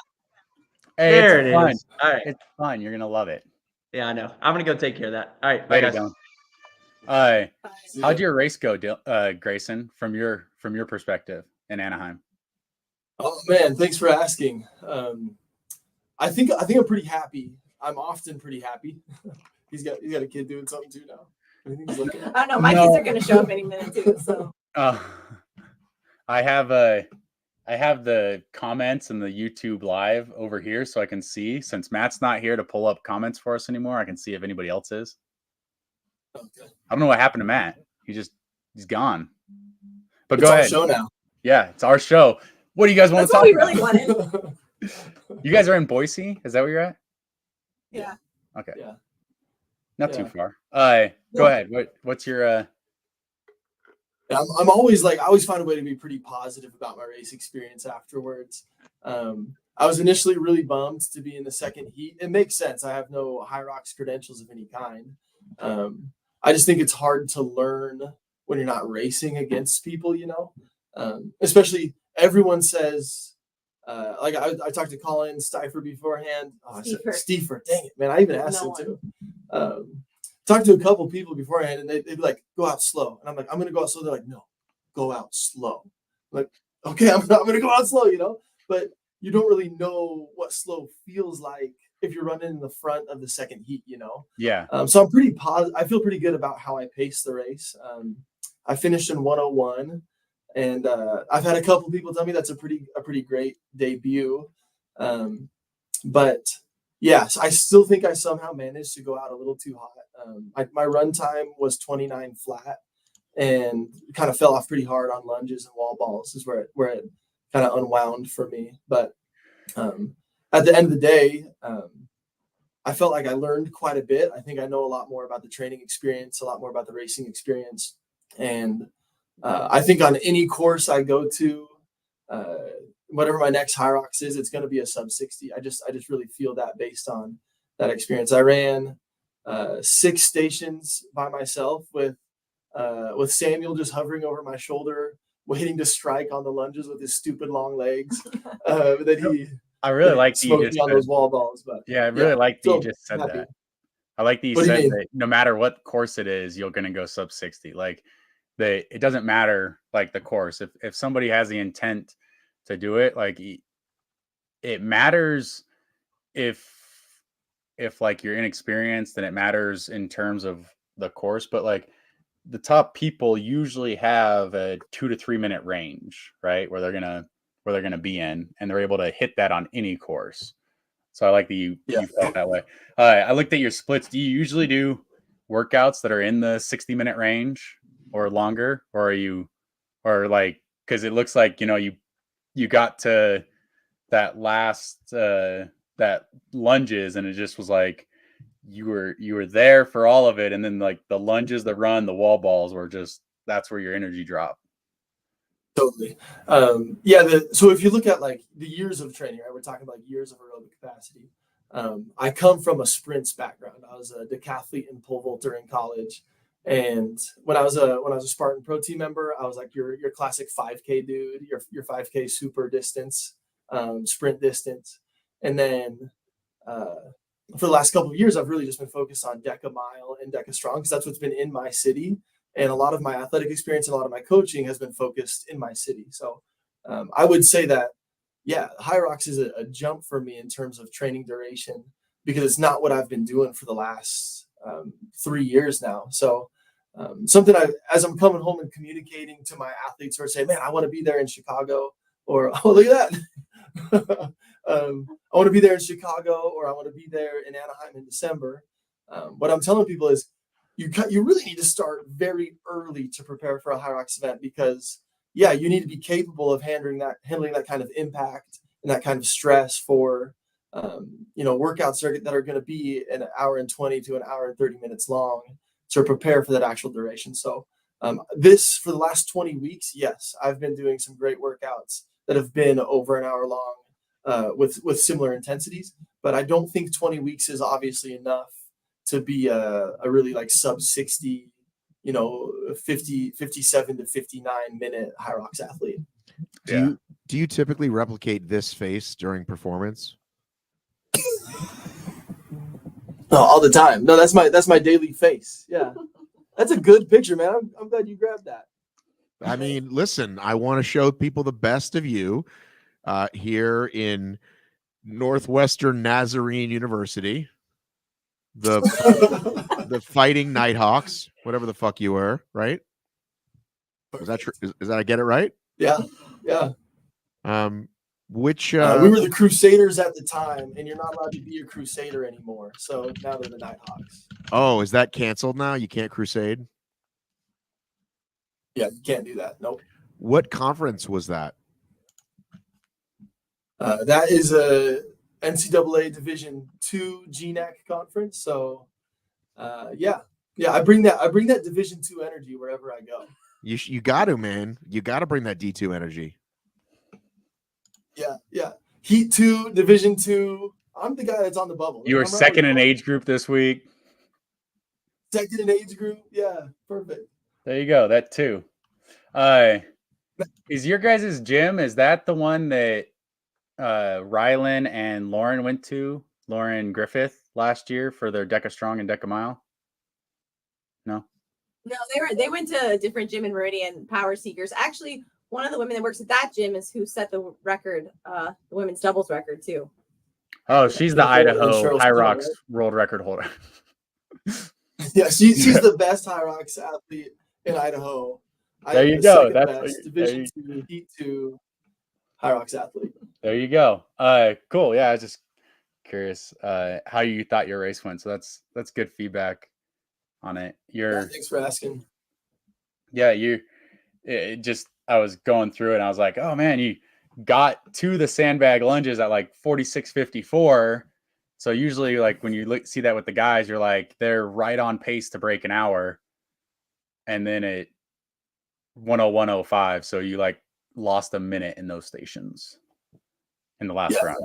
I got to be honest too. I've been telling people, I think mentally I kind of fell off a little bit. You know, I was, again, being out there by myself. And I was watching my energy, watching the time. And I had a weak thought for a moment where I thought like, man, I don't think I'm going to make that sub 60. And that thought changed so much about how I moved through those lunges.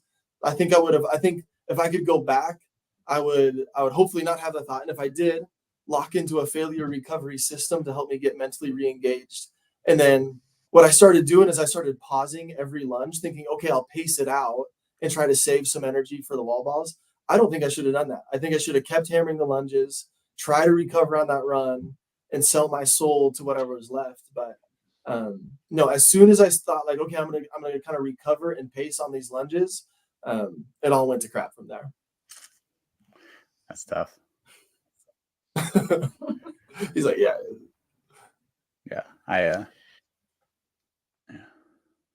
Oh, that's a good picture. There's Samuel Bear. I took that picture. This is from my phone. I did not take the one of you doing the pole vault, but I did take this one. Who was third? Who skipped out? Who was third? Do we know? Oh man, I can't actually remember. That's not great on my part. But was it Kim Cole? Why did Cheryl Snow say Kim Cole? What did I miss?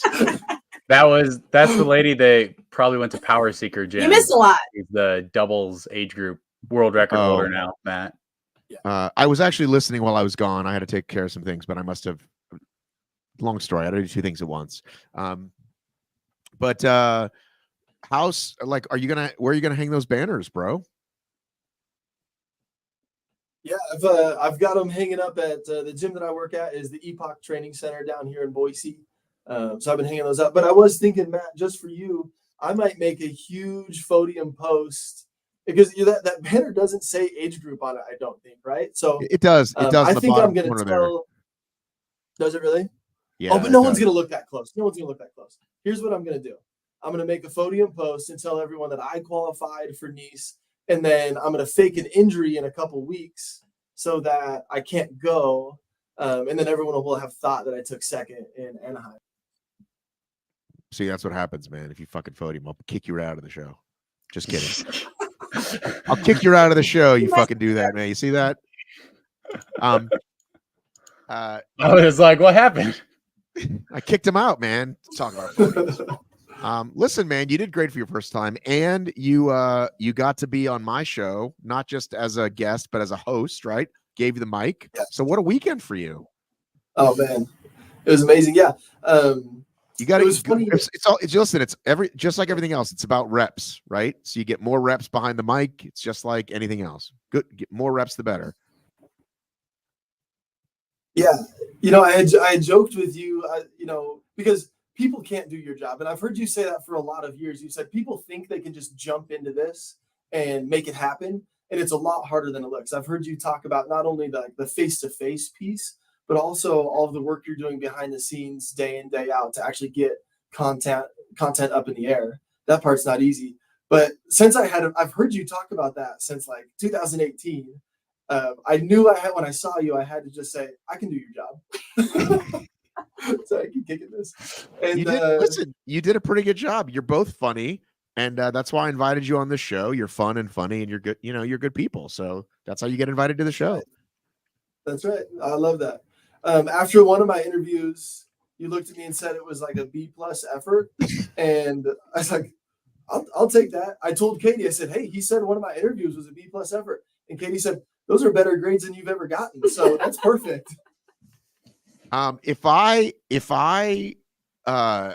land on a plane, you know, when you land and sometimes it's pretty smooth and sometimes it's not at all. You just fucking like, and you're like, what the fuck was that?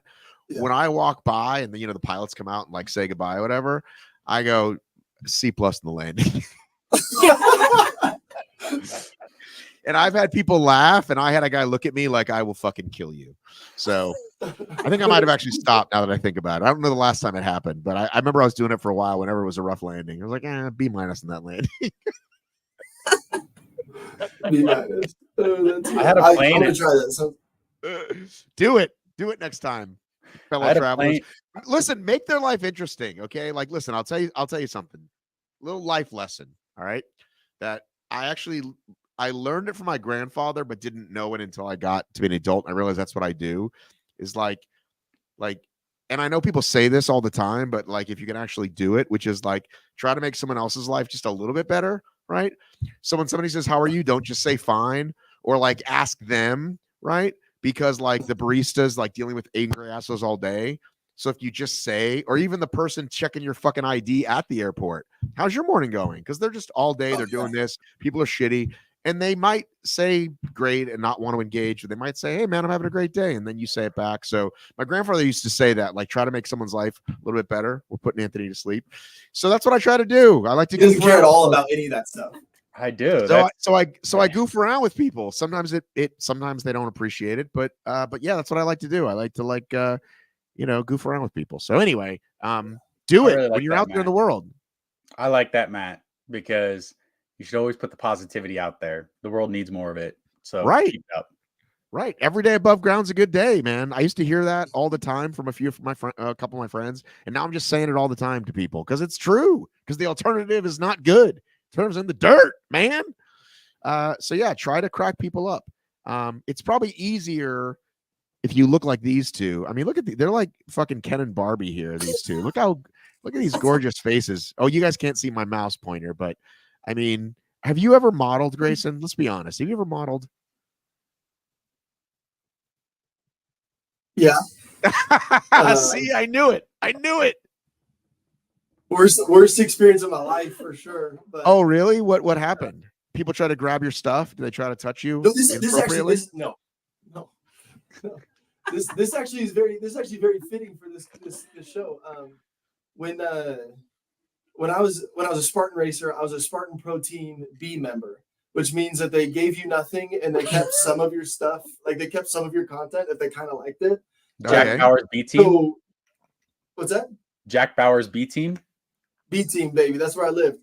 Division II, second heat, B team, Grayson Kilgore. I'm your man. Anyway, so everyone like on like the lower level Spartan race team is trying to scrap for sponsorships all the time.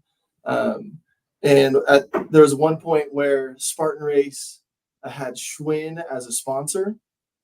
So like back in the day, and they were doing a photo shoot in my city, and they'd just hire people to come out. So I thought like, well, maybe if I get a chance to get in there and do a photo shoot for Schwinn, this could turn into something very, very naive, right? Schwinn is huge. I'm nobody. Right. But that's the right attitude to have. Like, hey, let me just show up and see what happens. Right. So I showed up and I realized models are the worst. There's probably models listening. I'm sure you're all very nice. The models I was around were the worst. There are zero models listening to this show. So, the second thing I learned is like, it's just not that easy. Like you can't just show up and do a model's job. Like you feel like an idiot the whole time if you're brand new to it. And then I decided I was never going to try that again. So, and I did not get sponsored by Schwinn. If I had been, you would know already. Who are your Spartan race comps that other people know? Like where you finish? What are the other Spartan race athletes that are like you were right before and right after? So like where I'm at and how I stacked up back in the day? Yeah. Like who would you finish right before of, right behind of that we might know? No, see, as a bubble athlete, I'm always thinking of like I was the guy, and so I've listened to pro athletes on the podcast all the time talk about how like when they have a bad day, they might have some loser like me pass them, and they're like no, you can only beat me on my worst day, not on my best. On my best, you're not going to touch me. So as a B team Spartan athlete, you were like I was always wanting to like catch like an A-list kind of guy. And so my like claim to fame is one time I took 10th place at a National Series Spartan race in Seattle. And I swear the reason I took 10th place is because all the really skinny runners went hypothermic. Nice. And started just like falling over. Like literally there's like Ryan Kempson, who's way better than me at everything. Like went hypothermic and had to be carried off the course. And I count that as me beating him, you know? So when you're beating. Yeah. Well, listen, I remember the first race that I went that I didn't miss a spear, the first race that I made every obstacle. Back when most of them were passable, let's be honest. But spear and Z-wall were probably like, we didn't have rigs yet, whatever it was. Anyway, I had gone over 13 in Spartan races. Okay. And I had a spear in my backyard and I still missed every fucking time. And I was doing the burpees. I was running in the elite field. Right. You know, it was like 300 people at a time, whatever. Anyway, that day I beat a bunch of my friends and I was so happy because I had done it. And they were like, dude, I had a bad race. That was really hard. And it was like that first Virginia ridiculous vert race. And it's like, yeah, it was hard for me too. Fuck off. Like, don't, you know what I mean? Yeah, it was hard. But you're still not answering my question because like, you know, there are athletes that are like slightly more popular than you. Like we used to talk about the Nick Riker line, right? Are you at least better than Nick Riker? Are you behind him? I mean, I might as well be a model. I just got flowers from someone. All right. Well, happy birthday. My daughter's showing up. Oh, it's my birthday. Happy birthday. Way to make an appearance on the program. I want to shout out my fellow. I guess. I want to shout out my fellow Matt Punton, who is going to be on my relay team, and it is also his birthday. So anyway, like everybody knows Nick Riker. We joke about Nick Riker a lot. Are you like, is that where you are? Are you above him? Are you behind him? I'm mostly behind him. I will say Nick Riker and I had a photo finish that wasn't taken. There was no photo of this, but DEKA FIT World Championships in the strong, we both leaned with our we have the timing chip on our wrists. We both leaned hard to get across that finish line at the very end at the World Championship. He technically leaned harder than me because he bumped me to 11th and he took 10th. So that tells you that we're both not very good at the DEKA strong. But okay. we're like this close. All right, I'm gonna start naming Spartan athletes. I'm gonna start naming Spartan athletes, and you say better. Do this. Say better or worse. Better than, worse than. Okay, start with Ryan. There you say Ryan Atkins. Kirk DeWint. Worse. Kevin Donahue. Worse. Just getting better. Definitely better. If you say worse, then you're nothing but posting photos of his calves. Like 2019, his Instagram was just photos of his calves. You remember that? Well, he blocked me a few years ago because back when I was a real lunatic, you think I'm mean now about the podiums, Anthony. Once upon a time, I would fucking call people flat out. Like, why are you saying second place, Kevin? You did not finish in second place. Well, it says age group on the medal. I'm like, yeah, but it doesn't in your post. What the fuck are you doing? Anyway, I don't do that anymore because that's a crazy person thing. I gotta make that post just for him. Just let people have their little wins, Matt. Get off my lawn. Let me tell you. Listen, I don't attack them anymore publicly. I just don't acknowledge it in my mind. I'm like, you don't. Anyway, all right. What other athletes can I mention? So you're worse than Atkins. You're worse than Riker, right? Yeah. Are you better? I'm trying to think who finishes like in like. I'd have to look at some results. How about the people that hang on. What about Bracken? Oh, come on. He's definitely worse than Bracken. Bracken's amazing, or he was amazing. I don't know if he still is. Yeah, this might surprise you, but worse. Oh, well, okay. What if you and Bracken were to race right now in an obstacle course race? I think about this all the time. Bracken's going down if we were to race right now. Okay. I love that guy. I respect him. He doesn't know how much I love him because I listen to his voice a lot more than he listens to mine. But as a competitor, I can't sit here and say that I'm not going to take somebody down, even though if you were to look at the stats and say like, yeah, I've never beat him, like literally never. But if you're to say, can you take him right now? I say, yeah, I can take him right now. Let's do this. I got 2 fully functional knees and I'm a young man. There you go. That's just what I wanted to hear. I have 2 fully functioning knees. That's the line. Oh, hang on. That's your. Well, that's how it your. is. He's had a bunch of meniscus surgeries. Yeah. All right, I'm gonna start naming some people. Okay, I'm gonna pull up some races here. Hang on. He just Okay. explained that he's better. No, but I found some good names though. I'm pulling up some old stats here. What we're gonna find hang out is that I'm worse than everybody. Okay. Apparently. Glenn Race. In this action. He just beat me in DEKA FIT. I'm talking about Spartan. We're talking Spartan racing. 20. Whenever you what year did you start Spartan racing?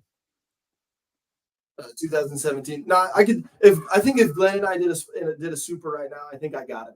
Okay, Yeah. I'm talking I love 17. him, but I'm taking him. I'm talking 17 to 19. Okay, because that's what I'm looking up right now. I'm looking up some 2017 stats. Ryan Woods, Worse, Ian Hosick, but barely. We've had some great battles. Austin. Ian. Austin. I beat him a A- couple how times. about Austin Azar? I beat Austin Azar in the 2018 Spartan Combine. No one cares about that. Nice. Nobody. No one even Nice. knows what that is. But I took him down. How about Ben Greenfield, also Spartan Pro Team member? Ooh, that's an old name. No, I beat him in Boise back in the day. Smoked Good him. job. How about 2017 VJ? He's like 15 years old. 2017 VJ? Yeah. He's like 15 years old back then. I didn't race him then. I've lost to him many times since then. But yeah, I'm not losing to a 17-year-old. No chance. How about 2017 Josh Fiore? I don't know how we got to this, Grayson. I've raced him. What's that? I don't know if I've ever raced him. Josh Fiore, you know who? Because I'm looking at old races and who finished like 10th to 15th. That's all. We can leave this subject anyway. You got some love from Resolute Coffee, Brian from Resolute Coffee. Big shout out, He's the best. You love him. Resolute Coffee. I got some coffee. It's sitting next to my coffee maker. Meant to do a post, but then my son was being horrible and I had to leave the house. So I'll do that post tomorrow. But got to spend some time with Brian. It was awesome. I got some film. I filmed some of your reps. Do you think your reps are good, Brian? If I showed your reps on here, would you be proud of them? I filmed several of your lunges. Let me know if I'm willing to show them on here. What else do we have in the topics category? Well, we have the Elite 15 relay. If you ever get Rich on, we can talk about that. And then Anaheim review. We have the entire World Championships filled. What do we think? Did they get it right? That's a great question. Big quick side note. If you're watching this now or in the future, it is now 7:14 p.m. East Coast time on Tuesday. But if you're watching this right now or in the future, do me a favor, send Rich Ryan a DM and say, please come on Matt's show. I've invited him to this program many times. And some people are busy, and sometimes you kind of just get the feeling like, I don't know if they want to do it. So send Rich a note and say, hey, man, I love your podcast. By the way, come on the show with Matt and Anthony. Because could you imagine how much we could cut it up, the three of us? What are you looking at? What are you looking at? He gave you a hard maybe today. Yeah, I'm talking to you. Let's see if I can show this. I'm looking at the HYROX post. Where's my camera? Oh, did something just happen? You're looking at the Elite 15. Yeah. I'm looking at the Elite 15 right now. So yeah. Did they get the field right? Because that was the question. Did we get the field right? Let's For men or bring it up. women? Let's talk about the men first. Okay, I'm gonna pull up. Let's go to Oh, and here's a question. Okay. How are the roll downs going to work? Since they already did Alina's roll down through Rebecca, right? So the question is, how convoluted are they going to get? Because if you go take out Rylan, if Rylan decides he's not going to do it, and you stay at the same race, it rolls all the way down to Magida, who took 9th at that race. right. Or the first person who didn't qualify at that race, but qualified later was Paleo. So if we take out Rylan, the roll down goes to Paleo. So then you go to Paleo's race. I thought it already goes to David. We already decided that. So listen, it depends. If that's the simple way, if they decide to change it, you could say it goes, you could say it goes, Ryland gets taken out. So Paleo would have been the next qualifier because he would have been the next person up. Paleo qualified in Vienna. If you take Paleo out of Vienna, it goes to Graham. Graham qualified in DC. You take Graham out of DC, the next qualifier is Colin Stiefer. But I don't know what you're saying. You're saying Ryland said I might not go. I asked Magida, he said he is going. So what you're doing this whole thing that I don't understand. No, Magida said he would go if he got asked, if Ryland does pull out. But my question is, the question is, like, they pulled Rebecca out of Stockholm, and the next person after her was Alina. There wasn't a next person who had already qualified after her. Right. Alina, literally the next person after Rebecca was Alina, who hadn't qualified yet. So the question is, if you pull Ryland out, the next person who didn't qualify at that race was Paleo. Oh, I see. Didn't qualify. That's the missing piece that didn't. Aha. So are they gonna snake it through and say, okay, Colin is the actual person who gets to go? Because in addition, I think Colin is the only person who took top 5 at a major, men or women, who didn't qualify for the Elite 15 World Championship. So you're saying we skipped a step. We made an assumption, and we all know what happened. We made an assumption. So the way they roll down, it could be Magida. It probably will be Magida. But if they like to go through a lot of steps and like just follow the trail, it ends at Colin. And Colin just took 4th. Like, Colin, we already know too, is in shape right now to go to Worlds. He just took 4th at the LCQ. I like that you asked this because I hadn't thought of it at the time, or I would have made that part of my post that I made with Ryland and Magida, and I would have also asked Colin. So, well, that was my like, I thought of this last week, and I was like, well, Colin's going to get his spot in Anaheim, so I'm not going to have to worry about it. And then I can just say, see, you should have taken it from the LCQ, but now it's, well, Colin didn't. So if Ryland drops, is it going to be Magida or is it going to be Colin? So, Anthony, is that how it works? So, does it always track to the next athlete and what race they qualified at? Or we don't know. Does it roll down to the next athlete in Ryland's race? So we don't know, because like originally it was anybody that doesn't place top 5 can't qualify. So that was like the major cutoff. So it seemed if one of those people got out, okay, we're not going to go below top 5 because that was the rule, right? So if we assumed somebody left, why not just take it from the last chance qualifier? They went back and they said, it's at that race, we're just going to pull that person out and pretend that they would have finished. So Alina took 6th, Rebecca took 5th, Rebecca got hurt, so they just moved Alina up. She was the first non-qualified person, right? Well, what happens if like somebody else, say Rebecca had been 4th and Michaela was 5th in that race, and they still got their qualifiers there, and the next unqualified person would it have been like, oh, well, Michaela would have gone on to this race, and then it would have rolled down at a different race, or would have just still rolled down to Alina. It just said the next in line. So the question is, the top 8 people in Chicago's race all got a qualifier eventually. Magida, who took 9th, was the first person who didn't get a qualifier. So if Ryland pulls out, he got his qualifier in Chicago. At the time, if he pulls out, then it would have rolled down to Paleo at the race. Paleo later got his qualifier at Vienna. And so if you pull Paleo out of Vienna, then it rolls down to Graham. Graham got his qualifier in DC. You pull Graham out, it goes down to Colin. So that's how you would follow the trail to the end, right? But are they just going to say, oh, Ryland got his qualifier in Chicago, we pull him out, all these people already qualified somewhere else, Magida, you're next up. So right. It depends on which track they take. So this is High Result, my favorite site lately. And this is everybody by time, even though it's not by time.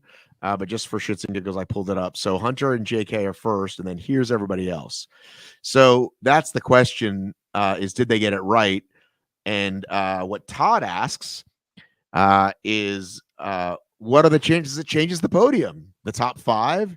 If they are trying to find the best people, and this is what you said last time, Anthony, like at the end of the day, what are you really trying to get? We're not trying to get the top 30. We're trying to get the top 5, probably. Yeah. And if that's the Probably case, they're definitely in this 15. There's no one outside of this 15, right, that we think is going to be better, is going to be in this. And I mean, and that's a good, that's the other point about how people were talking about who can qualify. It's like, well, a ton of people can qualify. If you're getting 15 people in the race, your goal is to get the top 5 right? Because that 6th through 15th spot can probably be filled in by 20 to 30 guys. Like, it would all mix up if they were all in the race, but those top 5 would be top 5. And that's what you want to get right. Well, there's money to be paid all the way down. So, yeah. I mean, why not? Well, yeah. I mean, that's the question is like, okay, so if Magida accepts, he could walk the course and get $1,500. Right. He's been hurt. And that's just like the question is like, well, if he's been hurt for a while, like, but hey, if I just go and do this, I can get 15. It's going to cost him that much to get there, but yeah, I look at these names and it looks right to me. This is where the top 5 will come from. Yeah, I think the top 5 will come from the names listed. All right, so let's just for the heck of it, that was the men. Let's go over to the women. So World Elite qualifiers. Oh, all I had to do is change the tab, dummy. All right, so Megan and Michaela. Just first of all, what is up with Michaela? We haven't seen her since Stockholm, correct? She ran in Vienna. She took 6th in Vienna. Oh, okay. And then here's everyone else. Yeah, is there anyone? They're arranged by time, right? I don't think that's how they're going to finish. I don't think so either. First off, you got Vivian outside of 4th place, so you already know it's wrong. Exactly. They got her 6th. I feel like if you were trying to ask me like which one is going to be more like exciting or close, I feel like they both are going to be fucking awesome. Like these are going to be 3 amazing podium battles, don't you think? Oh yeah. Yep. I mean, like you said earlier, coaches have big biases, so they're going to root for all their people. I to me, I'm looking at the women's podium. I'm going to go my lady's going to go 1, 2, 3, and then the men's podium, we're going to get a number 1 spot. So okay, 4 out of the 6 spots. So you've got Lauren 1. And who are your other athletes? The other Lauren, right? Yeah, both Laurens. Lauren Griffith and Kate Davey. Okay. Yeah, you're probably going to take the whole podium. What wow, your whatchamacallit will go through the roof. It'll be like shit, who wants to fucking coach with Anthony? He's got the whole podium. Yeah. Go to the men. All right. So you also got James Kelly now, right?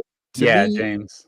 Well, to me, the biggest disappointment if Ryland doesn't race is we get to see what happens if Ryland just looks at Hunter and is like, fucking eat my dust and takes it out as fast as possible. That's tough because that could change the whole race. If I know, that's why I want to see it happen. Literally somebody who will stick with Hunter running, skiing, rowing, and so it really is. That one would have just been a great battle, and it would have changed, I think, the whole field because I think Ryland is somebody who could have, maybe makes Hunter redline. Maybe they both end up falling back to the field. That's what I'm saying. So it could have been really exciting. I mean, but we saw Ryland do that to the whole field.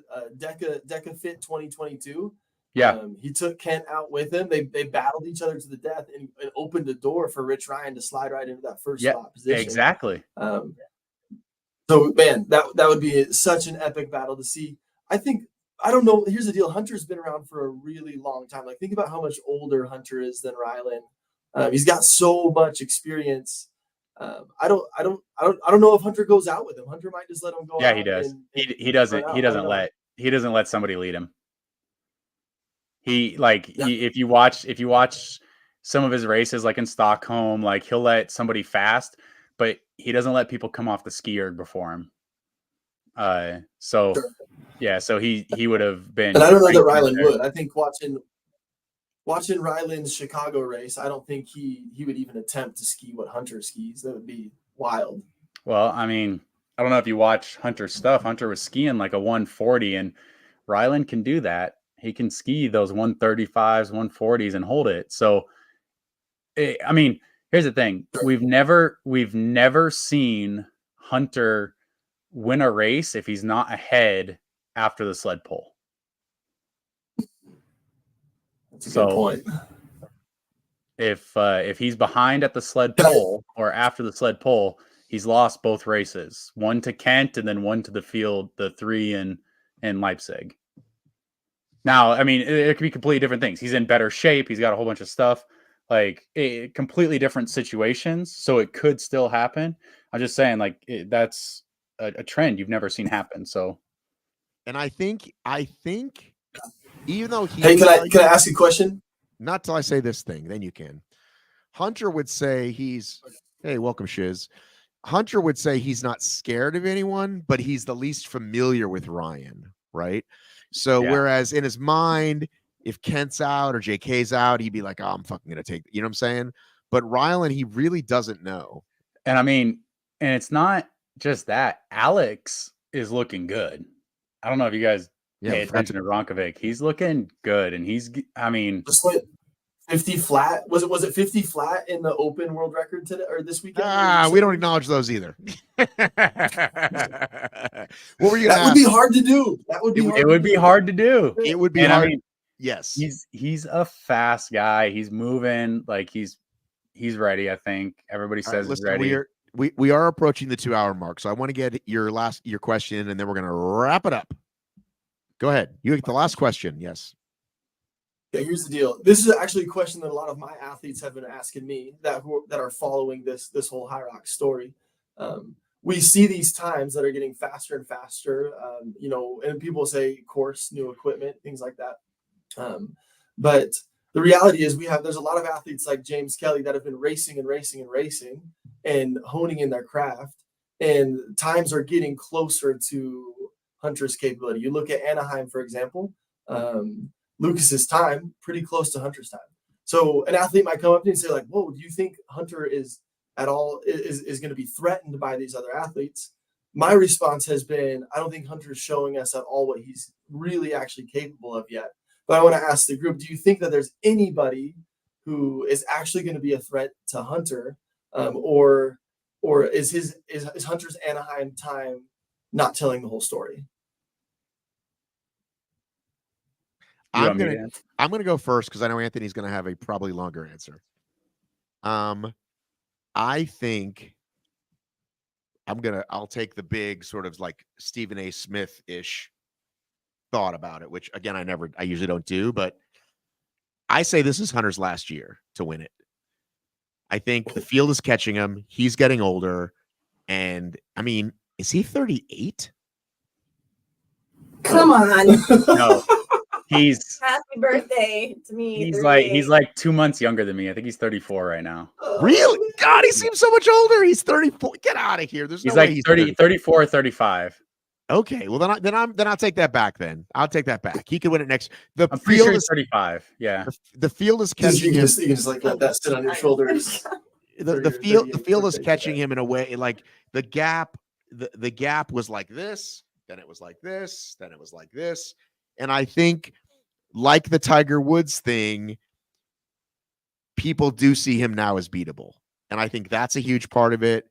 And, what did Dylan say? Dylan said it on this show 3 months ago. He named 5 people he think could beat Hunter. And that's used to be like, can anybody? Can one person? So forget what I said. It's not his last year. I thought he was 38. Sorry, Hunter. And I've known you this whole time. I've known the guy for fucking 12 years. So anyway, I do think though, like if his whole brand is best in the world, right? That's his whole brand. And he's only doing this. He's not Yeah. chasing marathons. He's not trying to row. So if he's not the best in the world, that really, really hurts him. So he needs to win. And this might be the last chance that like he has the best chance. How about that? There you go. Go ahead, Anthony. Can't believe he's only 34. I'm pretty sure he's 35. I'm looking it up. Okay. So I definitely think there's people that can beat him this year. If he doesn't run a perfect race. Now that being said, you got to look at like all sports too. Like there is a limit to how fast you can run a HYROX. And the closer you get to that limit, the harder it is to get these last little bits, right? Like the closer you come to it. And so you do, what was the old phrase? Like 20% of the work gets you 80% of the way there. And it's that last 80% of the work that gets you the remaining 20%. So everybody now has put in all that work to get to a certain spot. And that's why the gap to Hunter can close, but he's still ahead. And so now, like, how do you close that gap? Because now his margin for error is less. Absolutely. He's not going to be able to, he cannot run it this year the way he ran it last year at Worlds, where he started cramping up and was able to just do sets of 10 on the wall balls and like jog in the last way to it. Right. Like he's going to have to run a good race the whole time, or else he'll get caught by JK and Alex Ronkovic and maybe Dylan. And like those guys are going to be right there. They're not going to just let him have a piece. But I mean, just like I said, he's working not on the whole base of he's not working on getting to where he's at like everybody else is. He's working on getting that last little bit to get the fastest possible time that can ever be done. And so like, as you approach that, it just gets harder. Every second he takes off his time, it's harder. It's more work to get that off. Right. So that's just like how you approach it. Now, if you want to talk about like why the times went down over like the last couple of years, because you talk about like 2021, Hunter had a great time back then. And then Lauren had a great time in the 2021 World Championships and like first went under 65 minutes for a woman. It was like, oh my God. Right. But then you come into like that record stood through 2021 and 2022. And then the 2022 season starts or ends in Las Vegas. Right. And they take a weight off the sled. And then they say at the beginning of the 2022 to 2023 season, all the sleds are going to be this weight now. And it like took off 20, 30 pounds from the men and women's sleds weights, basically. And then all of a sudden you watch, oh, he's older than me. I knew he wasn't fucking 34. He's not 38, but he's not 34. You watch the times, and at the beginning of that season where they took the weights off the sleds, Linda breaks the world record. Her next race, she breaks it again. Then Meg comes and breaks it. Then Michaela, then Meg again. Like the record on the women's side was broken 5 times that year. And like at the same time, they're standardizing the course a little bit better. So it's better for everybody to run. And then Hunter's world record is broken by Tobias. And then Hunter goes and breaks it again. Like that season, Hunter breaks it again, like 2 weeks later. So you see, like, in terms of the world record, it was broken 7 times just with some slight changes. So obviously the race changed. And then you go and like, look at like this year. Okay. Now they're starting to use this different equipment, and it hasn't happened yet, 'cause it's like still getting normalized, I think. But the courses are standard and the records are harder to get to now. Obviously they're getting tougher and tougher to get to, but I mean, you look at that kind of stuff and it's just the era of the race is different. So when you've been around it, 6 years, like when you've been around it, you see like, oh, they're starting out and they're getting normal. And then it's like leveling out. And now it's, oh, we make this change, you watch the times drop. You make this change, you watch the times drop. And everybody's kind of getting there now, but Hunter's approaching that absolute fastest time that a man or a woman can get. Right. And closer you get to that time, the harder every second becomes. So Shiz says, feels like this is the same convo every big race, and he ends up punching everyone in the mouth. That is very true. That's very true. But we do feel like now, this time, it's going to be different, and he's the closest. Go ahead. It's always going to be different. And I don't know if you guys watch wrestling. Like, I grew up in wrestling, and everybody talks about Dan Gable and Kel Sanderson. I thought right? I thought you were going to talk about The Rock or John Cena, but go ahead. Oh, I also no. know who Dan Gable is. I'm talking about real wrestling. The Dan Gable was undefeated in college, like nothing. Then all of a sudden, I just dropped the guy's name, Larry, from Washington, starts talking about how he's going to beat Dan Gable at the NCAA championships. And then this unbeatable guy gets to the NCAA World Championships, loses his last match of his college career to the guy who like said he was going to beat him because he visualized it and put it out there and everybody knew.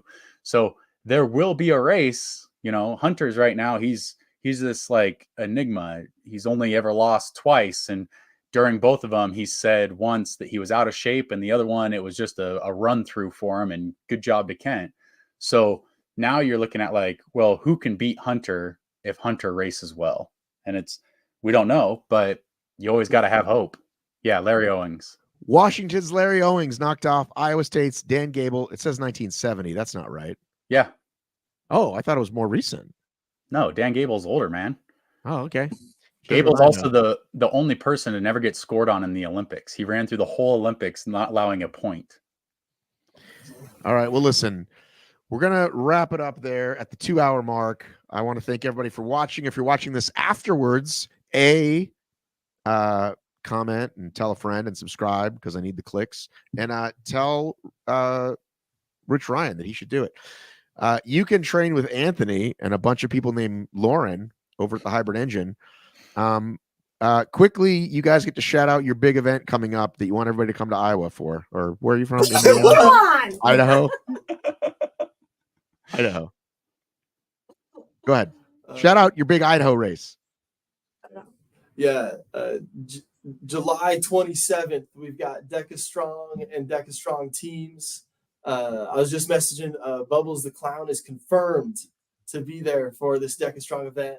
A couple other elites are coming out as well. Morgan said she's coming. Morgan Schultz is going to be there. What city is that in? To a few other elites. Boise. Boise, Idaho. Yes, it's a beautiful place. Definitely worth visiting. A river run right through the city, mountain biking trails right up from the gym. One of our goals is to offer an elite level course that is measured correctly so that athletes can get a fast qualifying time with trustworthy results. So that's July 27th, Boise, Idaho. David All right, would really like that. We're going to get videos too. I know Dave would like that too. So we're going to get videos. Video verification. It'll be beautiful. I'll be interviewing everyone. Yes. Katie with her 10-pound dumbbell, interviewing every person. It might be 25 this time. Katie's going to do Matt's job. Show him it's easy. So simple. All right. Bye, everybody. Smile. Yeah. Bye, guys.